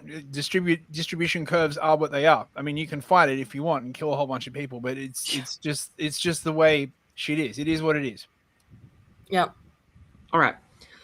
The possible negatives or pitfalls I see with future monarchy reflecting the natural order are the problems that we face today with technology, economics, competing ideologies, and demographics being used as weapons by truly evil people. So I have an issue not just with monarchy, but with everything when we talk about the future. What would you say about the pitfalls of demographics and the pressure for demographic replacement, the pressure for mass migration? What do you see as threats to the natural order that this system would be Sure. weakest against? Because I'm having trouble coming up with one. Because I want to be fair here and come up with some negatives. When it comes to maintaining a natural order, monarchy, of course, is the obvious default. But let's try to think of its shortcomings in modernity with technology, economic pressures, etc. Sure. None specifically are coming to mind. Do you guys have any? Well, I can give you. I've been arguing this for years now, so yeah, I can give you the obvious answers. That what if the monarch sucks? Okay, and what if the monarch is like, oh Yes. well, but all of humanity are my children. All of them are welcomed into my nation, which is stupid. And it now, like you said earlier, Yiz, what if there's a worm tongue? Selling lies into the monarch's ear. It is absolutely possible. This is possible under any system. But of course, monarchy is I think it's less viable. It's less susceptible to this than democracy is, where there's no accountability. However, yeah, I think it is possible for a monarch to think, oh, but yeah, all the people, they're all our children. We're all the same, peace and love or whatever. Yeah, that fucking stupid shit can work into anybody's brain because it sounds nice. Because of course it sounds nice. It's designed to sound nice in their stupid fucking cult. So, yeah, I think it's possible. I think probably, like I said, Charles III may have fell for some of those. However, also as we talked about earlier, we listened to the stuff he said in the 90s. I don't think he's the environmentalist, Greta Thunberg-esque person they want to make him out to be. However, I don't know. I'm not solipsistic. I'm not inside his head. None of us know. None of us So know. yeah, we don't know. But the reality is that yeah, you can certainly. It is possible for a monarch to be swayed. It's possible. I think it's less. It's less likely because you don't have the financial capacity. You don't have the power capacity that you do with a democratically elected politician. Perhaps let's not focus on the monarch himself. Let's talk about the system you described. What would be some possible pitfalls or problems you see this system having with the encroachment of outside powers trying to weasel their way in to subvert or invert the natural order, which is what has happened to us the last several hundred years? Are we talking about the Kunat-Leninist model that I proposed? Yes. That was a mixed model? The one that you want, yes. I have to be honest, I've actually abandoned that. I'm now a complete monarchical absolutist. But I like the Kunat-Lenin model. And however, I know that the whole reason I had you lay one out is so we would have one as a hypothetical to discuss. Yes. Okay, So yes, let's stick with the Kunat-Lenin model. Okay, sorry. Okay. How that works in, how the niggling stuff can work into this is that, you would have people who would come into the Diet and would try to subvert the will of the people, essentially, while pretending to be the will of the people, which they do in democratic systems. And that is the problem with any kind of constitutional monarchy where you have elected representatives. Okay. So I think that the reality is that in an absolute monarchy, you don't have that problem. In any kind of monarchy that has an elected portion does have that problem. A pure Right. monarchy does not. That's all I'll say. Does that make sense? But I would have to contend that the most successful monarchies in world history did have aspects of democracy implemented, particularly the English. Particularly English, yeah. The English in particular were most successful when their parliament were full of liberals that had a conservative bend to them. In fact, it was the most stable period in English history, the second half of the 18th century. For sure. Despite the fact that the Americans rebelled, it was still the most stable. And I think that's why so many still, perhaps even with rose-tinted glasses, look fondly upon classic English liberalism, because not only was it a successful period, it embodies a lot of the natural order things with the successes of a modern twist on it. And I think a lot of us can admire that and sort of look to that as a goal. I'm not sure. Could you explicate how the rebellion of the Americans was a representation? Because I'm legitimately curious, because I don't know, was representative of this. I'd say it has a lot of actual connection with their love of English classical liberalism. I think the American Revolution would have never occurred if it wasn't for the stability of British politics leaning towards the yellowest of the yellow part of the Liberal Party. I would argue that instead, the main reason for the American Revolution had very little to do with anything other than the fact that the British monarchy was 3 months away in making If the Americans had a seat in Parliament, I don't think the American Revolution would ever have happened. Oh, of course not, because that's what they were asking for. That's exactly what they were asking for. They were asking for representation, I think. And I always look at it I always laugh when I think about that, because now that would mean we would be the largest representative bloc in Parliament, and we would essentially run the UK. Yeah, but do you understand why we didn't? Do you understand why? Of course, I understand why. They understood that even back then. Is that like, well, if the Americans have representation based on their land ownership, they will. And they knew even back then how big America was. They didn't have a complete idea, but they had a pretty good idea of how huge America was and how much the expansion of land was going to be. Yeah. If we let them have this representation, they will take over the British Parliament. But it would be, and them being British, this isn't necessarily a bad thing if they are British. If they are as English as we are, then is this all leading to a point about what we were talking about? But it is. Because, okay, we'll get to it. Refocus. I really didn't want to go in the direction of the American Revolution, to be honest. Sorry, Natural Order about 3. I'm sorry that we did go off in the weeds there. Jeez, I think I'm completely derailed. Oh, well, let me refresh then. What we were talking about is, since we talked about the positives first, I was having trouble coming up with specific pitfalls of the negatives of how this system might have problems with maintaining this order that it wants to persist. And so we were talking about the only thing I could think of was the obvious, which was the encroachment and the subversion, which has happened to us for several hundred years now. Yes. And I wondered what elements of this system, of the model that she put forward, would be the weakest or the most targeted by the opportunists. Okay, and I think, reading it's the diet. Yes, it's the diet. It's not just that. No, it's not just the diet.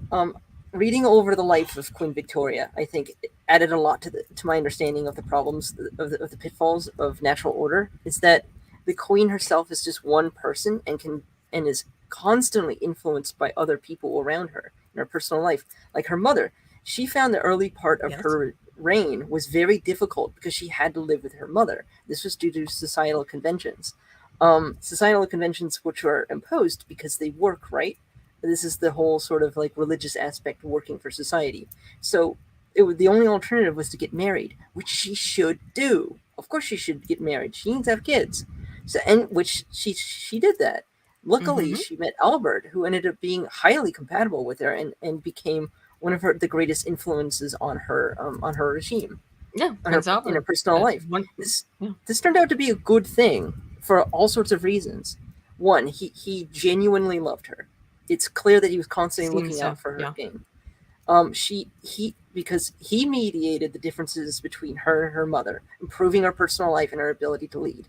He also dismissed her governess because he found that she was doing things that were seated in wrong think, etc.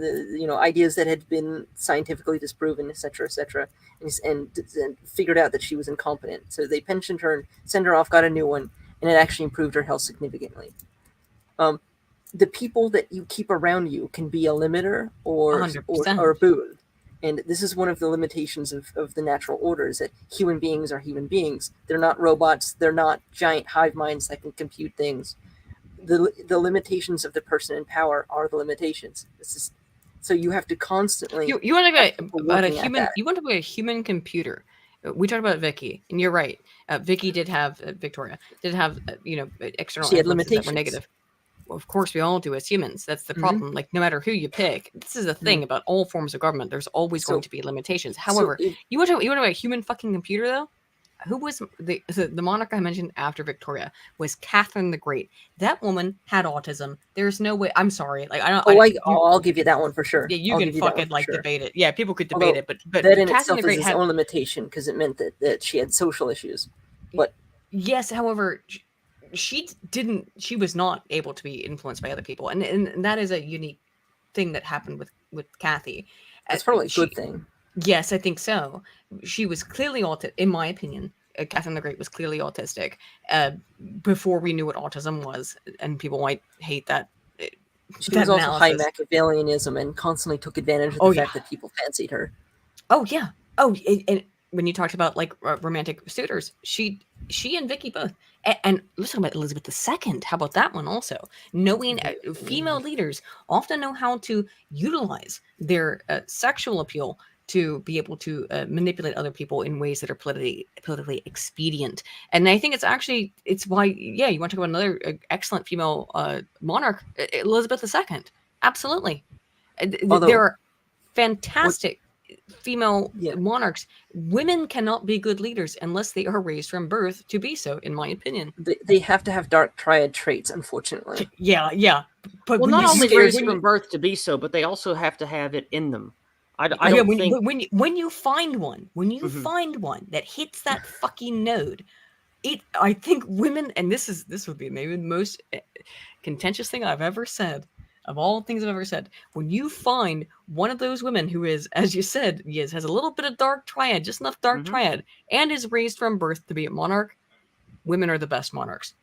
Elizabeth II, Elizabeth II, Catherine the Great, Vicky. They're competent in a sort of straightforward sense, because but their social lives are a mothers. fucking disaster. Yeah, of course their social lives are a fucking disaster. I think that situation matters, because I don't even think the greatest of women could compete with even the most mediocre of men when it comes to leadership in hard times.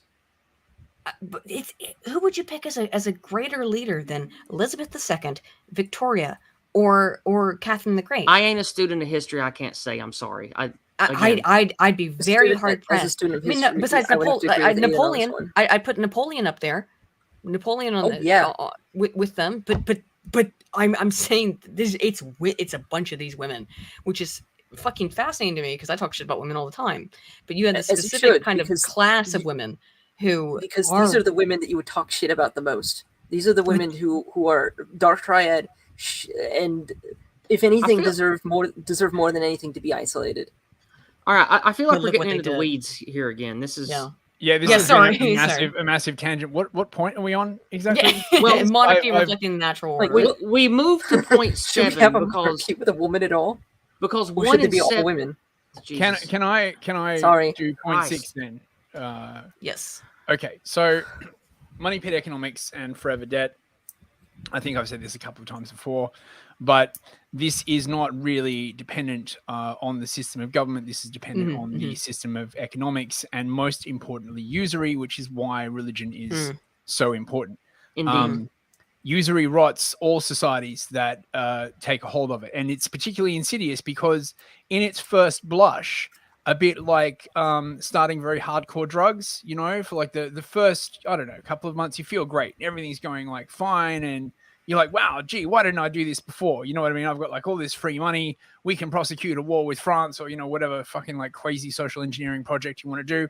And it's only later when the sort of consequences become apparent. You know what I mean, right? Like you're just printing more and more money, and monarchs are always like easily led towards this situation. I mean, not just monarchs, but governments generally, because Right. Yeah. when you want to raise taxes for something, right, and you've got like, you know, say the American system, they want, you know, no taxation without representation, or the English system, right, where the king had to go to parliament to raise taxes. They had to like pass the vote, and then they had to collect the actual taxes, right? They've got to go out there and actually take money off people, right? And people will be like, no, I'm not paying for your fucking, you know, gardens in Versailles or, you know, whatever crazy shit you want, right?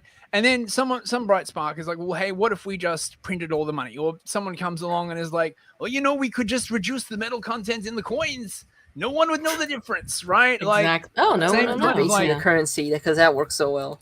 And I think, Well, it did again, actually work. if you don't sadly.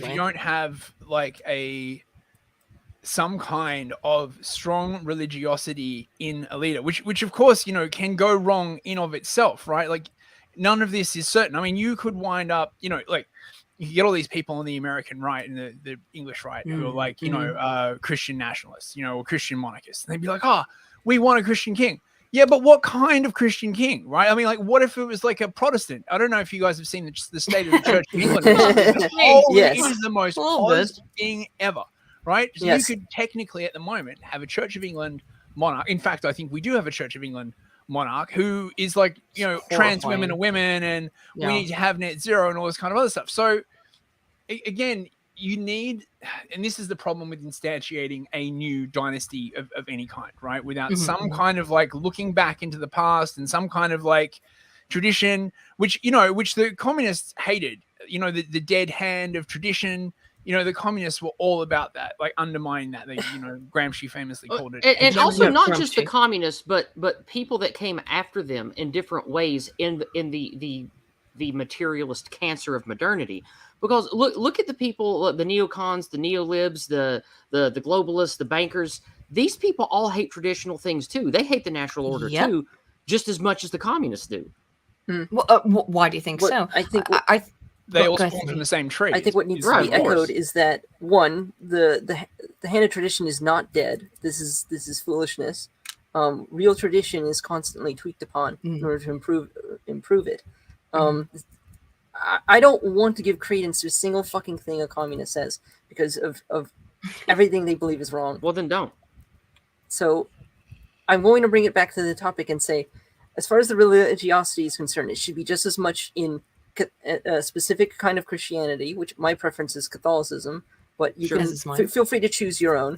Right. No, the point is also, that you're an adventure. I know. Let Catholicism me is finish. old and has traditions. That's the important thing. Yes. I think, you know what I mean? Like, look at the Japanese, the Chinese. There are a bunch of like other countries. They did not have Christianity, but they had an old traditional system. Now, sometimes these regimes could be very brutal, but they also tended to be very stable. You know, and look, in government, nothing is for free, right? Every single thing you get from a policy, right, comes at the expense of something else. And the reason why, for example, generally everyone is having this conversation at the moment is that shit has gotten so bad, right, that people are casting around for some kind of other system that can just, you know, deal with the just rampant corruption that we're seeing, like literally everywhere. And to bring it back to the topic again, the point is that you can't just pick one of your civics and stick to that, and then allow the other civics to be whatever they want to be. You need to pick all your civics and you need to stick to them. So you need the monarch needs to be non-negotiable. Christianity, non-negotiable. Yeah. Austrian economics, non-negotiable. It has to be all the civics that you pick have to be non-negotiable forever, and tradition builds on those things being non-negotiable. I think that's the answer to number 6. Is that you have to be an Austrian economic, it has to be forever.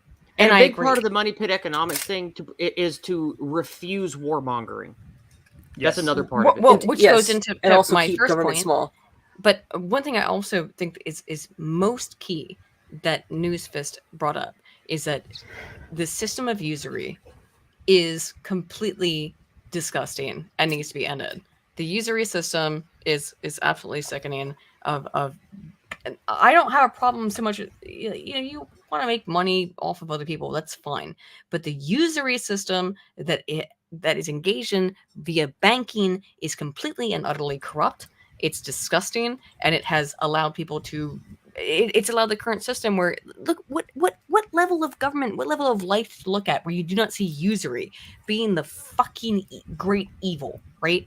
Housing costs, the costs of university systems, all of this is based on usury, and I really think. But that's also, and inflation undermines any stability as well, Right. right? Because, and again, right, this has been criticized much by the communists. Oh, you own some land, your daddy owned the land, granddaddy owned the land, right? Because that's the kind of stability you can have when there is not inflation, right? Right. If daddy leaves you like $1,000 in gold and you bury it in the yard, right, and you dig it up like 50 years later, it's still $1,000 worth of gold, right? But as soon as you have inflation, everything sort of cannot stay. Fiat's bad because new money is constantly more valuable than old devoured. money, and most people only can ever have dwindling old money. Correct. Yeah. It's on purpose. Fiat is a part of the usury system. Yes. Creating this fake money system, whereas gold is tangential. Now, before we get any more anti-Semitic here, we need to stick to YouTube. We need to stick to YouTube. I have not said anything about the Jews. What are you talking about? There's one last thing I want to say on the number 6 thing, and it's that the stability of the economics of Europe was entirely based on the fact that the production of gold only increased 1% year per year, and that meant that for virtually every year for 1,000 years, they only had 1% inflation. It was all based on gold production. Because gold is stable as fuck. It's more complicated than that. Right? I know it's more complicated than that. The fact that money was tied to like actual assets is the real thing, right? You can expand course. money supply through more gold. It's when government starts printing money out of thin air that all the problems start. You should this is why I'm a minarchist. You should never ever give a government infinite money. What the hell are you thinking? Right? Like you ever got the money cheat in GTA? Well, I would like to point out. This is nobody ever gave them that. They decided that at the top end. Yes. We decided you're going to give us your money. We decided it. Even in the so-called land of the free, they had mandatory gold and silver confiscation. Don't forget that. Yes, it's very much so. It's just like if you've seen that meme, it's like I made this. Oh yeah, we made this. We made this together. We decided that we want fiat currency, and we decided that we want to have it based on a quote gold. It's not gold backed, but a quote gold backed system, which is not based on gold whatsoever. It's just based on a fucking ridiculous Federal Reserve. The things that happened at Jekyll Island are the most insane fucking shit. It destroyed every single aspect of the entire idea. The entire idea of the American democracy was destroyed at Jekyll Island. It's over. Yeah, agreed.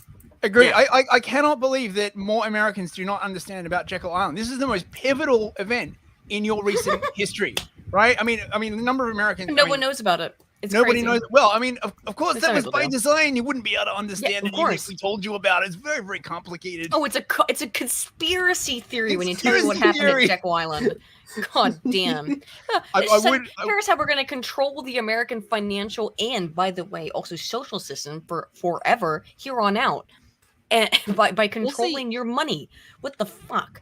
I think the reason that it happened is, again, you brought up the distance between the colonies and the crown for the Revolutionary War. Remember, when this all happened, people barely had radio. People barely had radio, let alone things like TV and cell phones and internet.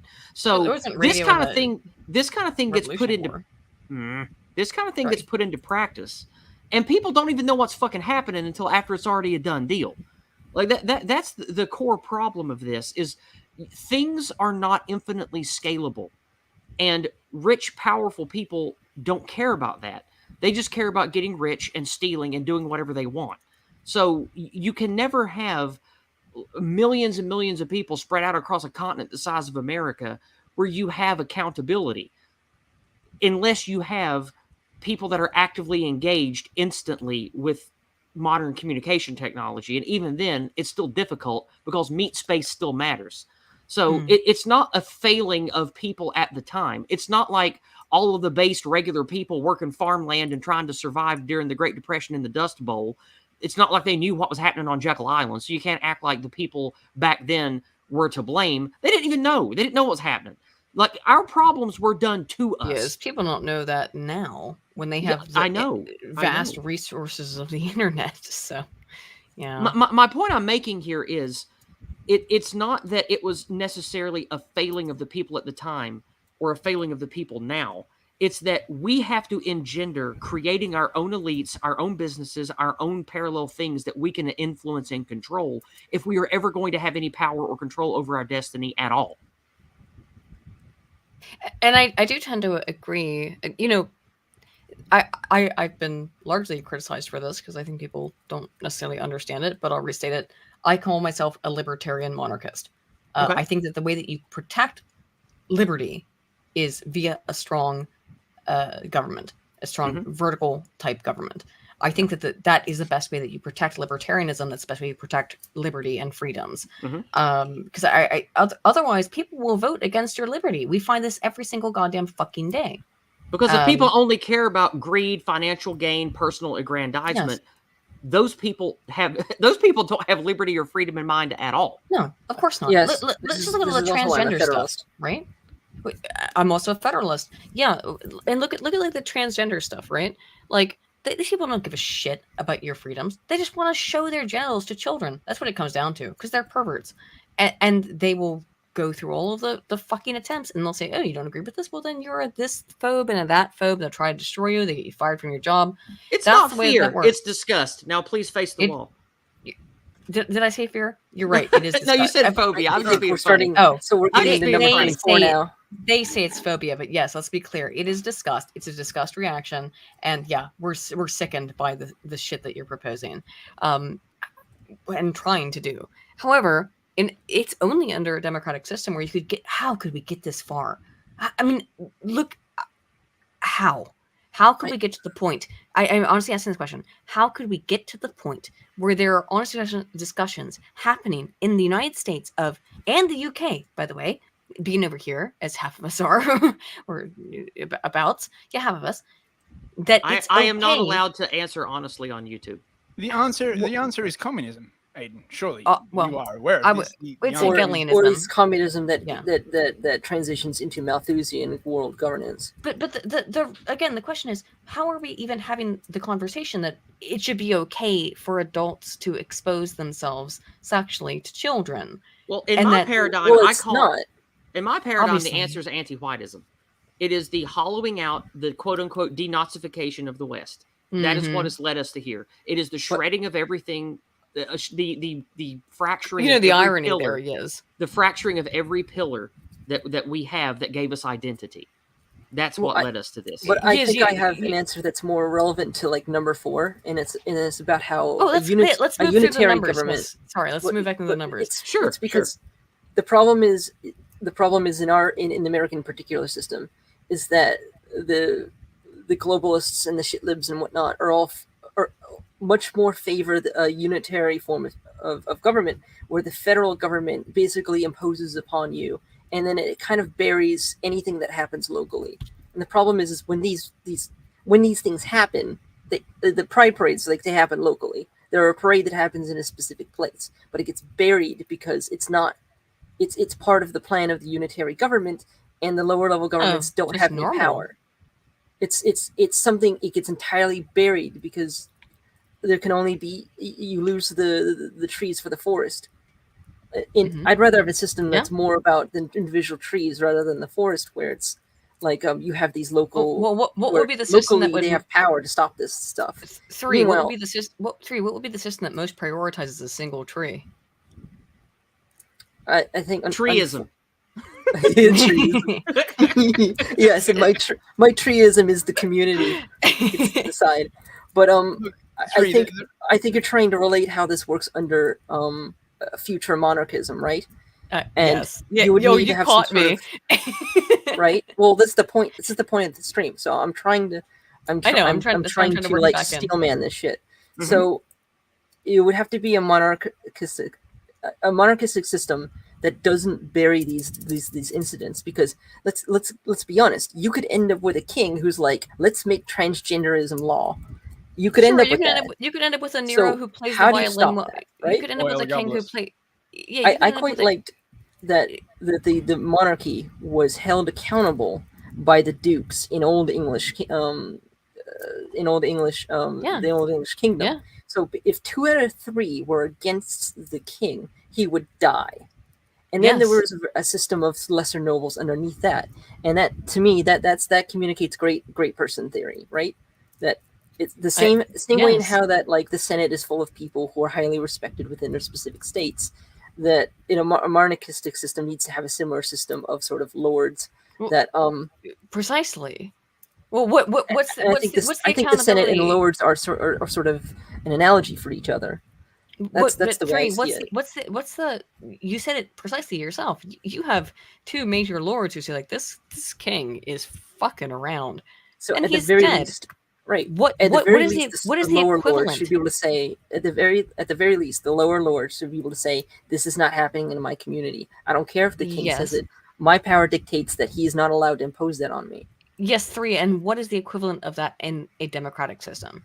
Let's say in the United States democratic system. A governor or a senator, and I'm going to put my foot down on this one. Senators should be appointed. They shouldn't be voted for.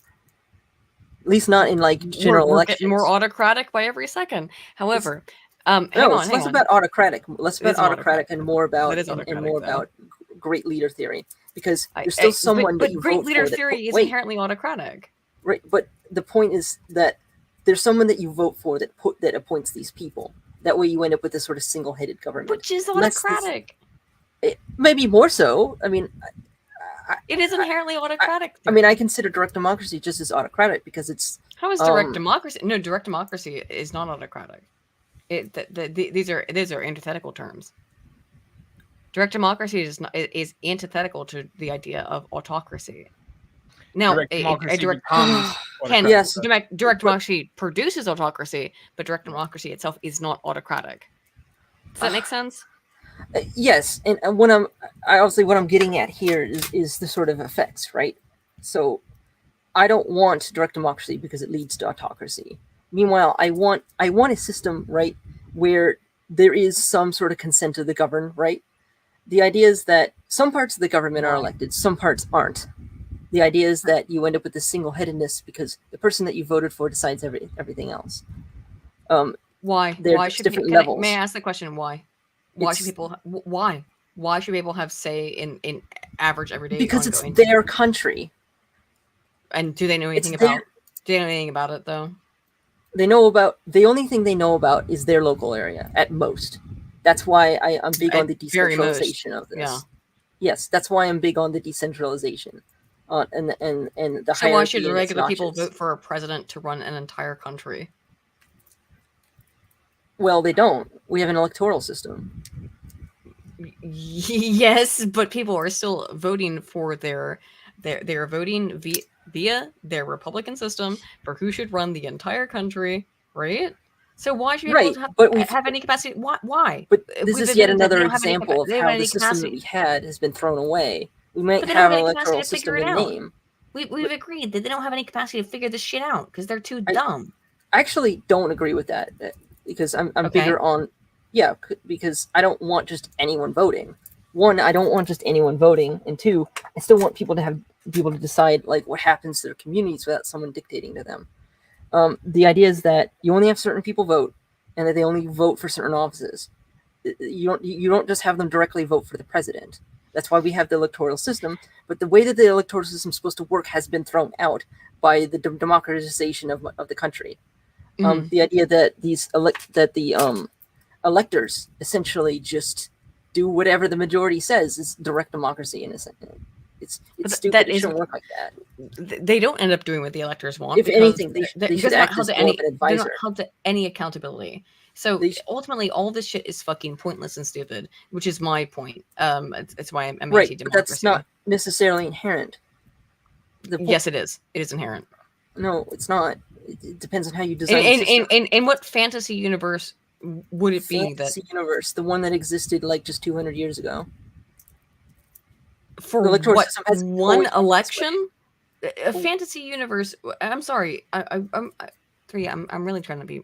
I feel like I'm being mean. I'm really not trying to be mean because I Be like mean. you a lot. No, I like 3, and I don't want to be mean, but so I have to tell you to be mean just so you'll be assertive. I'm not saying Okay. that You should being mean assert is good. yourself. I'm trying Okay. to You make should you assert yourself, but I What- also Just say it. entirely disagree. just say it. Okay, here's the thing. When I call it a fantasy universe, the prospect of a true democratic system that the founders proposed and they themselves did not believe would work might have worked for, again, about 1 election cycle, but the reality is that after that one, it became just a partisan system of voting for your guy versus their guy. By the way, and I hear this stuff, it's like, oh, in the Netherlands, we have a democracy and we have 20 different parties or whatever. It doesn't have to be the Netherlands. Oh, Germany, and- we have 20 different parties. Yeah, Guess and I what? disavow. Every single time, it works down into one versus the other. Every single time, it becomes partisan. Every single fucking time in every country that has instituted democracy, it becomes an us versus them mentality. You're Every single time. suggesting wildly different systems at the same time while talking about them as if they're all the same. Which This is are the violently point of different. contention. This is Which my are violently different. eternal contention with your argument. Is that I'm sorry, I you don't will- understand the We'll violent. talk about contention. one system and then immediately reference a completely different system and call it all No, I was democracy. doing that to show the universality of it. But it's not universal. They're all entirely different. The Dutchess problems are are wildly different from the Big Tent politics. The that we have fact in the United States. that every don't single have- system of actually They don't have this uniparty like problem with. But yes, they do. Yes, that was my point. That was my exact point. That in the Netherlands, there's 20 different political parties, but who actually gets elected in their elections? 1 out of 2 parties. It's the same case in every single country that No. adopted democratic system. No, because Mark Rutte's party was a minority. No, you have a one-off taking an He was part exception of to a the rule four-party does not coalition that prove was. They were a forced. They had to 4-party agree. coalition. And Yeah, where was And that's not. I'm not saying it's better. I'm saying it's worse. I'm saying that the 4-party coalition is worse. It's worse the because reality is that democracy produces us versus them thinking. It produces dichotomy. That's what happens. You can have coalitions, but they still end up falling into an us versus them dichotomy. It no, always you does. don't. It You is misunderstand my always argument. I'm saying the two-sidedness. coalition. I'm saying the coalitions are worse than Big Tent politics, even. Okay, but the Because- reality is that it's always two-sidedness. Can we agree? But it did have an advantage. It did have one advantage. That 1, it forced the parties to work together, and 2, when one of them disagreed with all the others, particularly Mark Rutte in this case, it collapsed, which was a good thing because it meant that it forced a realignment. See, what caused that fall of that government was the fact that Mark Rutte was no longer willing to go along with the policy of endless immigration. He actually found his balls for once, and I don't want to sound like I'm. Yeah. No, you're I fine. need to wrap this up, but I don't want to commend him too strongly because he's a globalist piece of shit. But the point is that he took down the entire system himself by saying no more of this, and now there's going to be an election by the end of the year because the BBB party picked up all those seats, and they actually represent a lifestyle that is actually reflected in the people there. I mean, to some degree, it's not as simple as saying that all democracies are the same. They all come to the same conclusions. Like they do, though. At the very least, they represent those revolutions that you were talking about. But all democracies do come to the same conclusion. Yeah, I'm Really, afraid I got to agree with Paladin here. What Like, final really- conclusion have they come to? Because it doesn't seem to be over, and it doesn't seem to be sitting in one spot. It seems to be changing Bipartisanship. wildly I'll tell you, over years. the final conclusion that democracies always come to, right, is a sort of idea that was best illustrated by Rousseau. Okay, Mm-hmm. at a certain point, right, So the majority tries to vote for something that the minority cannot accept, right? It was John Stuart Mill who talked about this in representative government or something like that. Okay, this is why you are supposed to have not a direct democracy, right, but a kind of republic. You need to have a institution to protect the minority from the majority. Otherwise, as I was saying, sooner or later, the majority get an idea to do something that the minority cannot accept, and then you have civil war. Yes. Democracy is fundamentally, like, also the way it's done now. a way of preventing civil conflict through, again, what Mill called, I think it was the transfer of interest. So everybody gets a turn, right? Every interest group gets a turn, right? So you don't have to, pick up a sword, because in another 4 years, right, you will get a turn. But this, of course, can be Precisely. very easily subverted. Democracies, the more democracy there is, the less stable, unless it's sort of very, Right. very strictly controlled. Yeah, Right. which is my Well, advocation of republic specifically- over the democracy. 3 of 12, what it is, and what Newsfist brought up specifically as the Rousseauian idea, and what we actually find in terms of the application of democracy, is that democracy ends up becoming, and this is a very typical thing that we can find within the human psyche, is that it is revenge-based, which is Right. that I have a chance to win. I am in power now, so I will engage in violative Okay. actions against my but 3, we find this is, I'm not saying this is a hypothetical, I'm not saying this as something that's made up. This is a fact that when we have found this consistently, when one group has power, they will engage in violative activities against their opposition. When the opposition is in power, they will engage in violative activities against their Okay, opposition. It has happened This is for the how I'm going to entirety of squash the this history conversation. of democracy. This is how I'm going to end this. Is Okay. that I do not advocate for democracy in any way. I'm a Republican, and I'm just going to end it there, because I don't want any of that. I need a more stable system, and it needs to have Okay. less direct democracy. All right. It I'm just glad can't you want be to end what it there. has. I'm glad you want to end it there, because I was going to end it there. I specifically did not want this stream to be monarchist versus something else. I know, And I'm kind of irritated too, because I keep trying to steel man the monarchy thing, and then I keep getting dragged into defending Oh, I'm sorry about Republicanism that. for some reason. It's kind of impossible though, because when we're comparing, when you're talking about a system of government, you inherently have to compare it to another, right? So Right. like, So compare it to there's one no- that exists, not some abstract idea of democracy. Stop forcing me to defend democracy, okay? Please stop. all right. So I'm sorry, 3. I didn't. let's I'm just sorry. okay. Just y'all be quiet. Here we go. We are coming to the end of the stream anyway. It's time to wrap this up. This was going to be the last thing we did anyway. This is a good time to bring up what I was going to end the stream with. I would like to have a discussion stream that we get together and talk about argumentative points beforehand and have a public discussion about republic, democracy, monarchy, the pros and cons that we personally feel are right, and the judgments we have against the other systems and why we think they're flawed. That is a conversation stream for a different time. The purpose of this stream was to let a monarchist have a long period of time to discuss pros and cons in a monarchy focused stream, so we would have a basis for that. I would like to have a stream where 3 and I, since we like similar things, talk about the American Republic model, why we value that and think that is a good idea.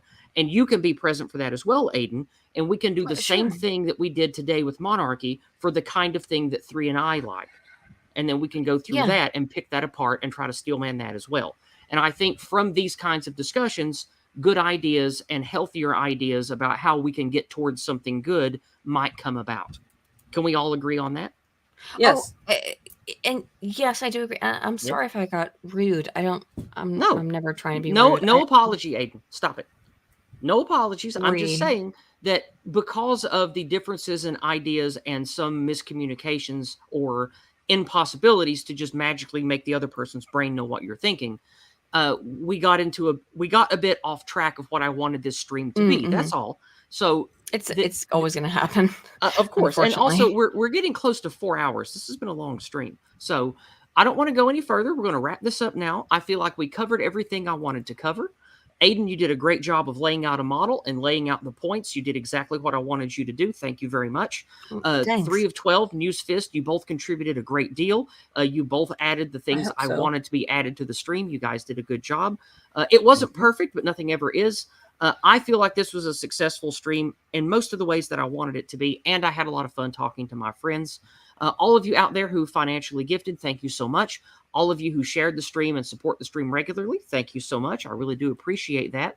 And I also hope everyone present here today got something positive to think about and got good brain fuel if you care about or have the passion to build something for the future. I hope that good ideas came from this, that encouraged you to get out there and to pit your ideas against the world, against others, and do something constructive.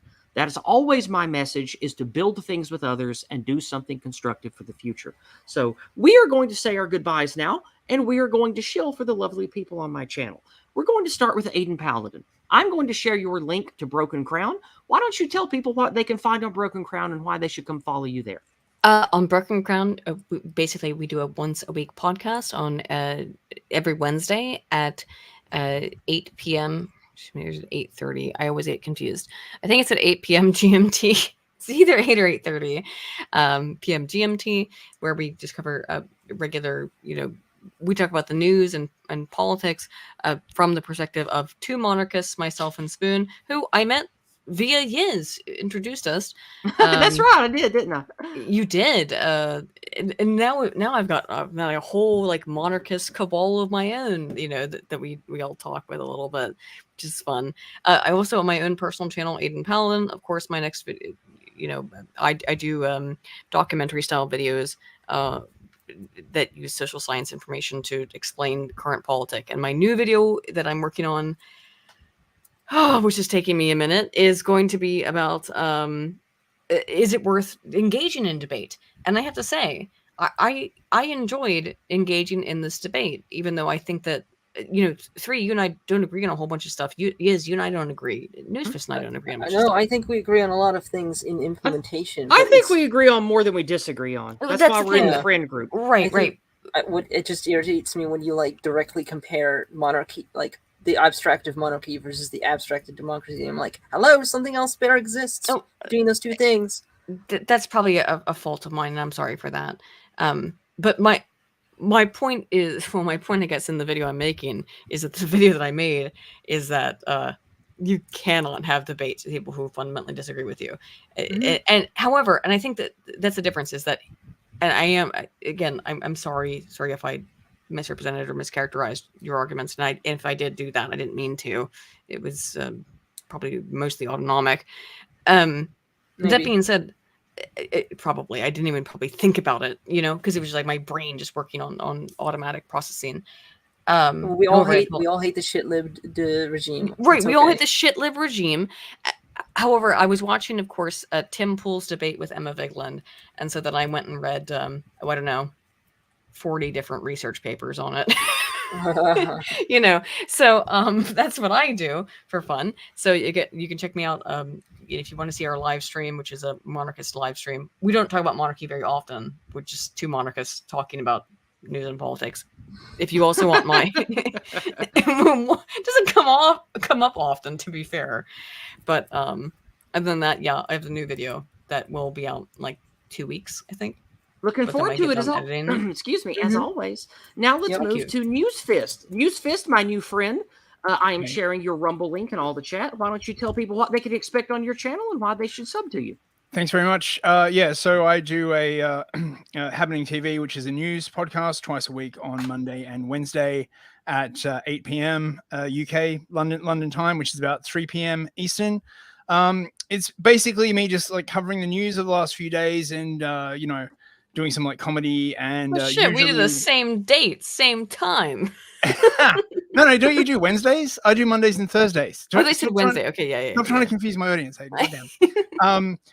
So look, you can spend your entire week listening to people like us, which is extremely based and literally the best thing you could do. And if you do that, all kinds of hot women will approach you and money will shower you, and you will find yourself to be very, very lucky. So and ivermectin will magically fall out of your mailbox. And by women, as in weird programmer femboys, most likely.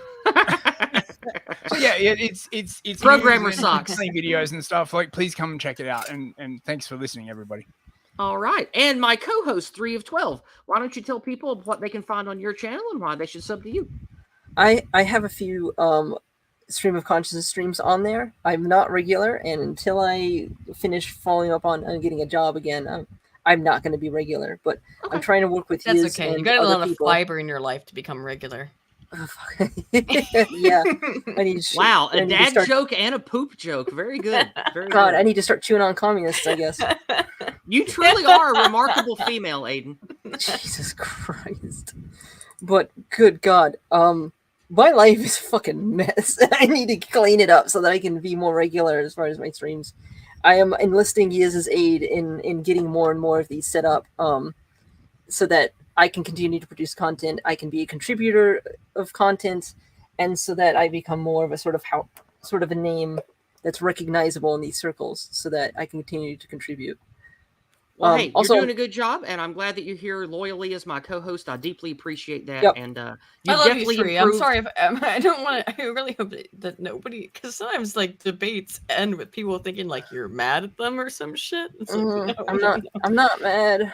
I'm not just mad at all. tired. No, I'm not. I'm just making sure. I love you three. You're great. I am. Yeah, I hope you're this not is mad definitely at a me. tall order for a discussion stream, and we all hung in there pretty well. But let's go ahead and end on that note. It's a positive note. We are all friends here. We had a good discussion.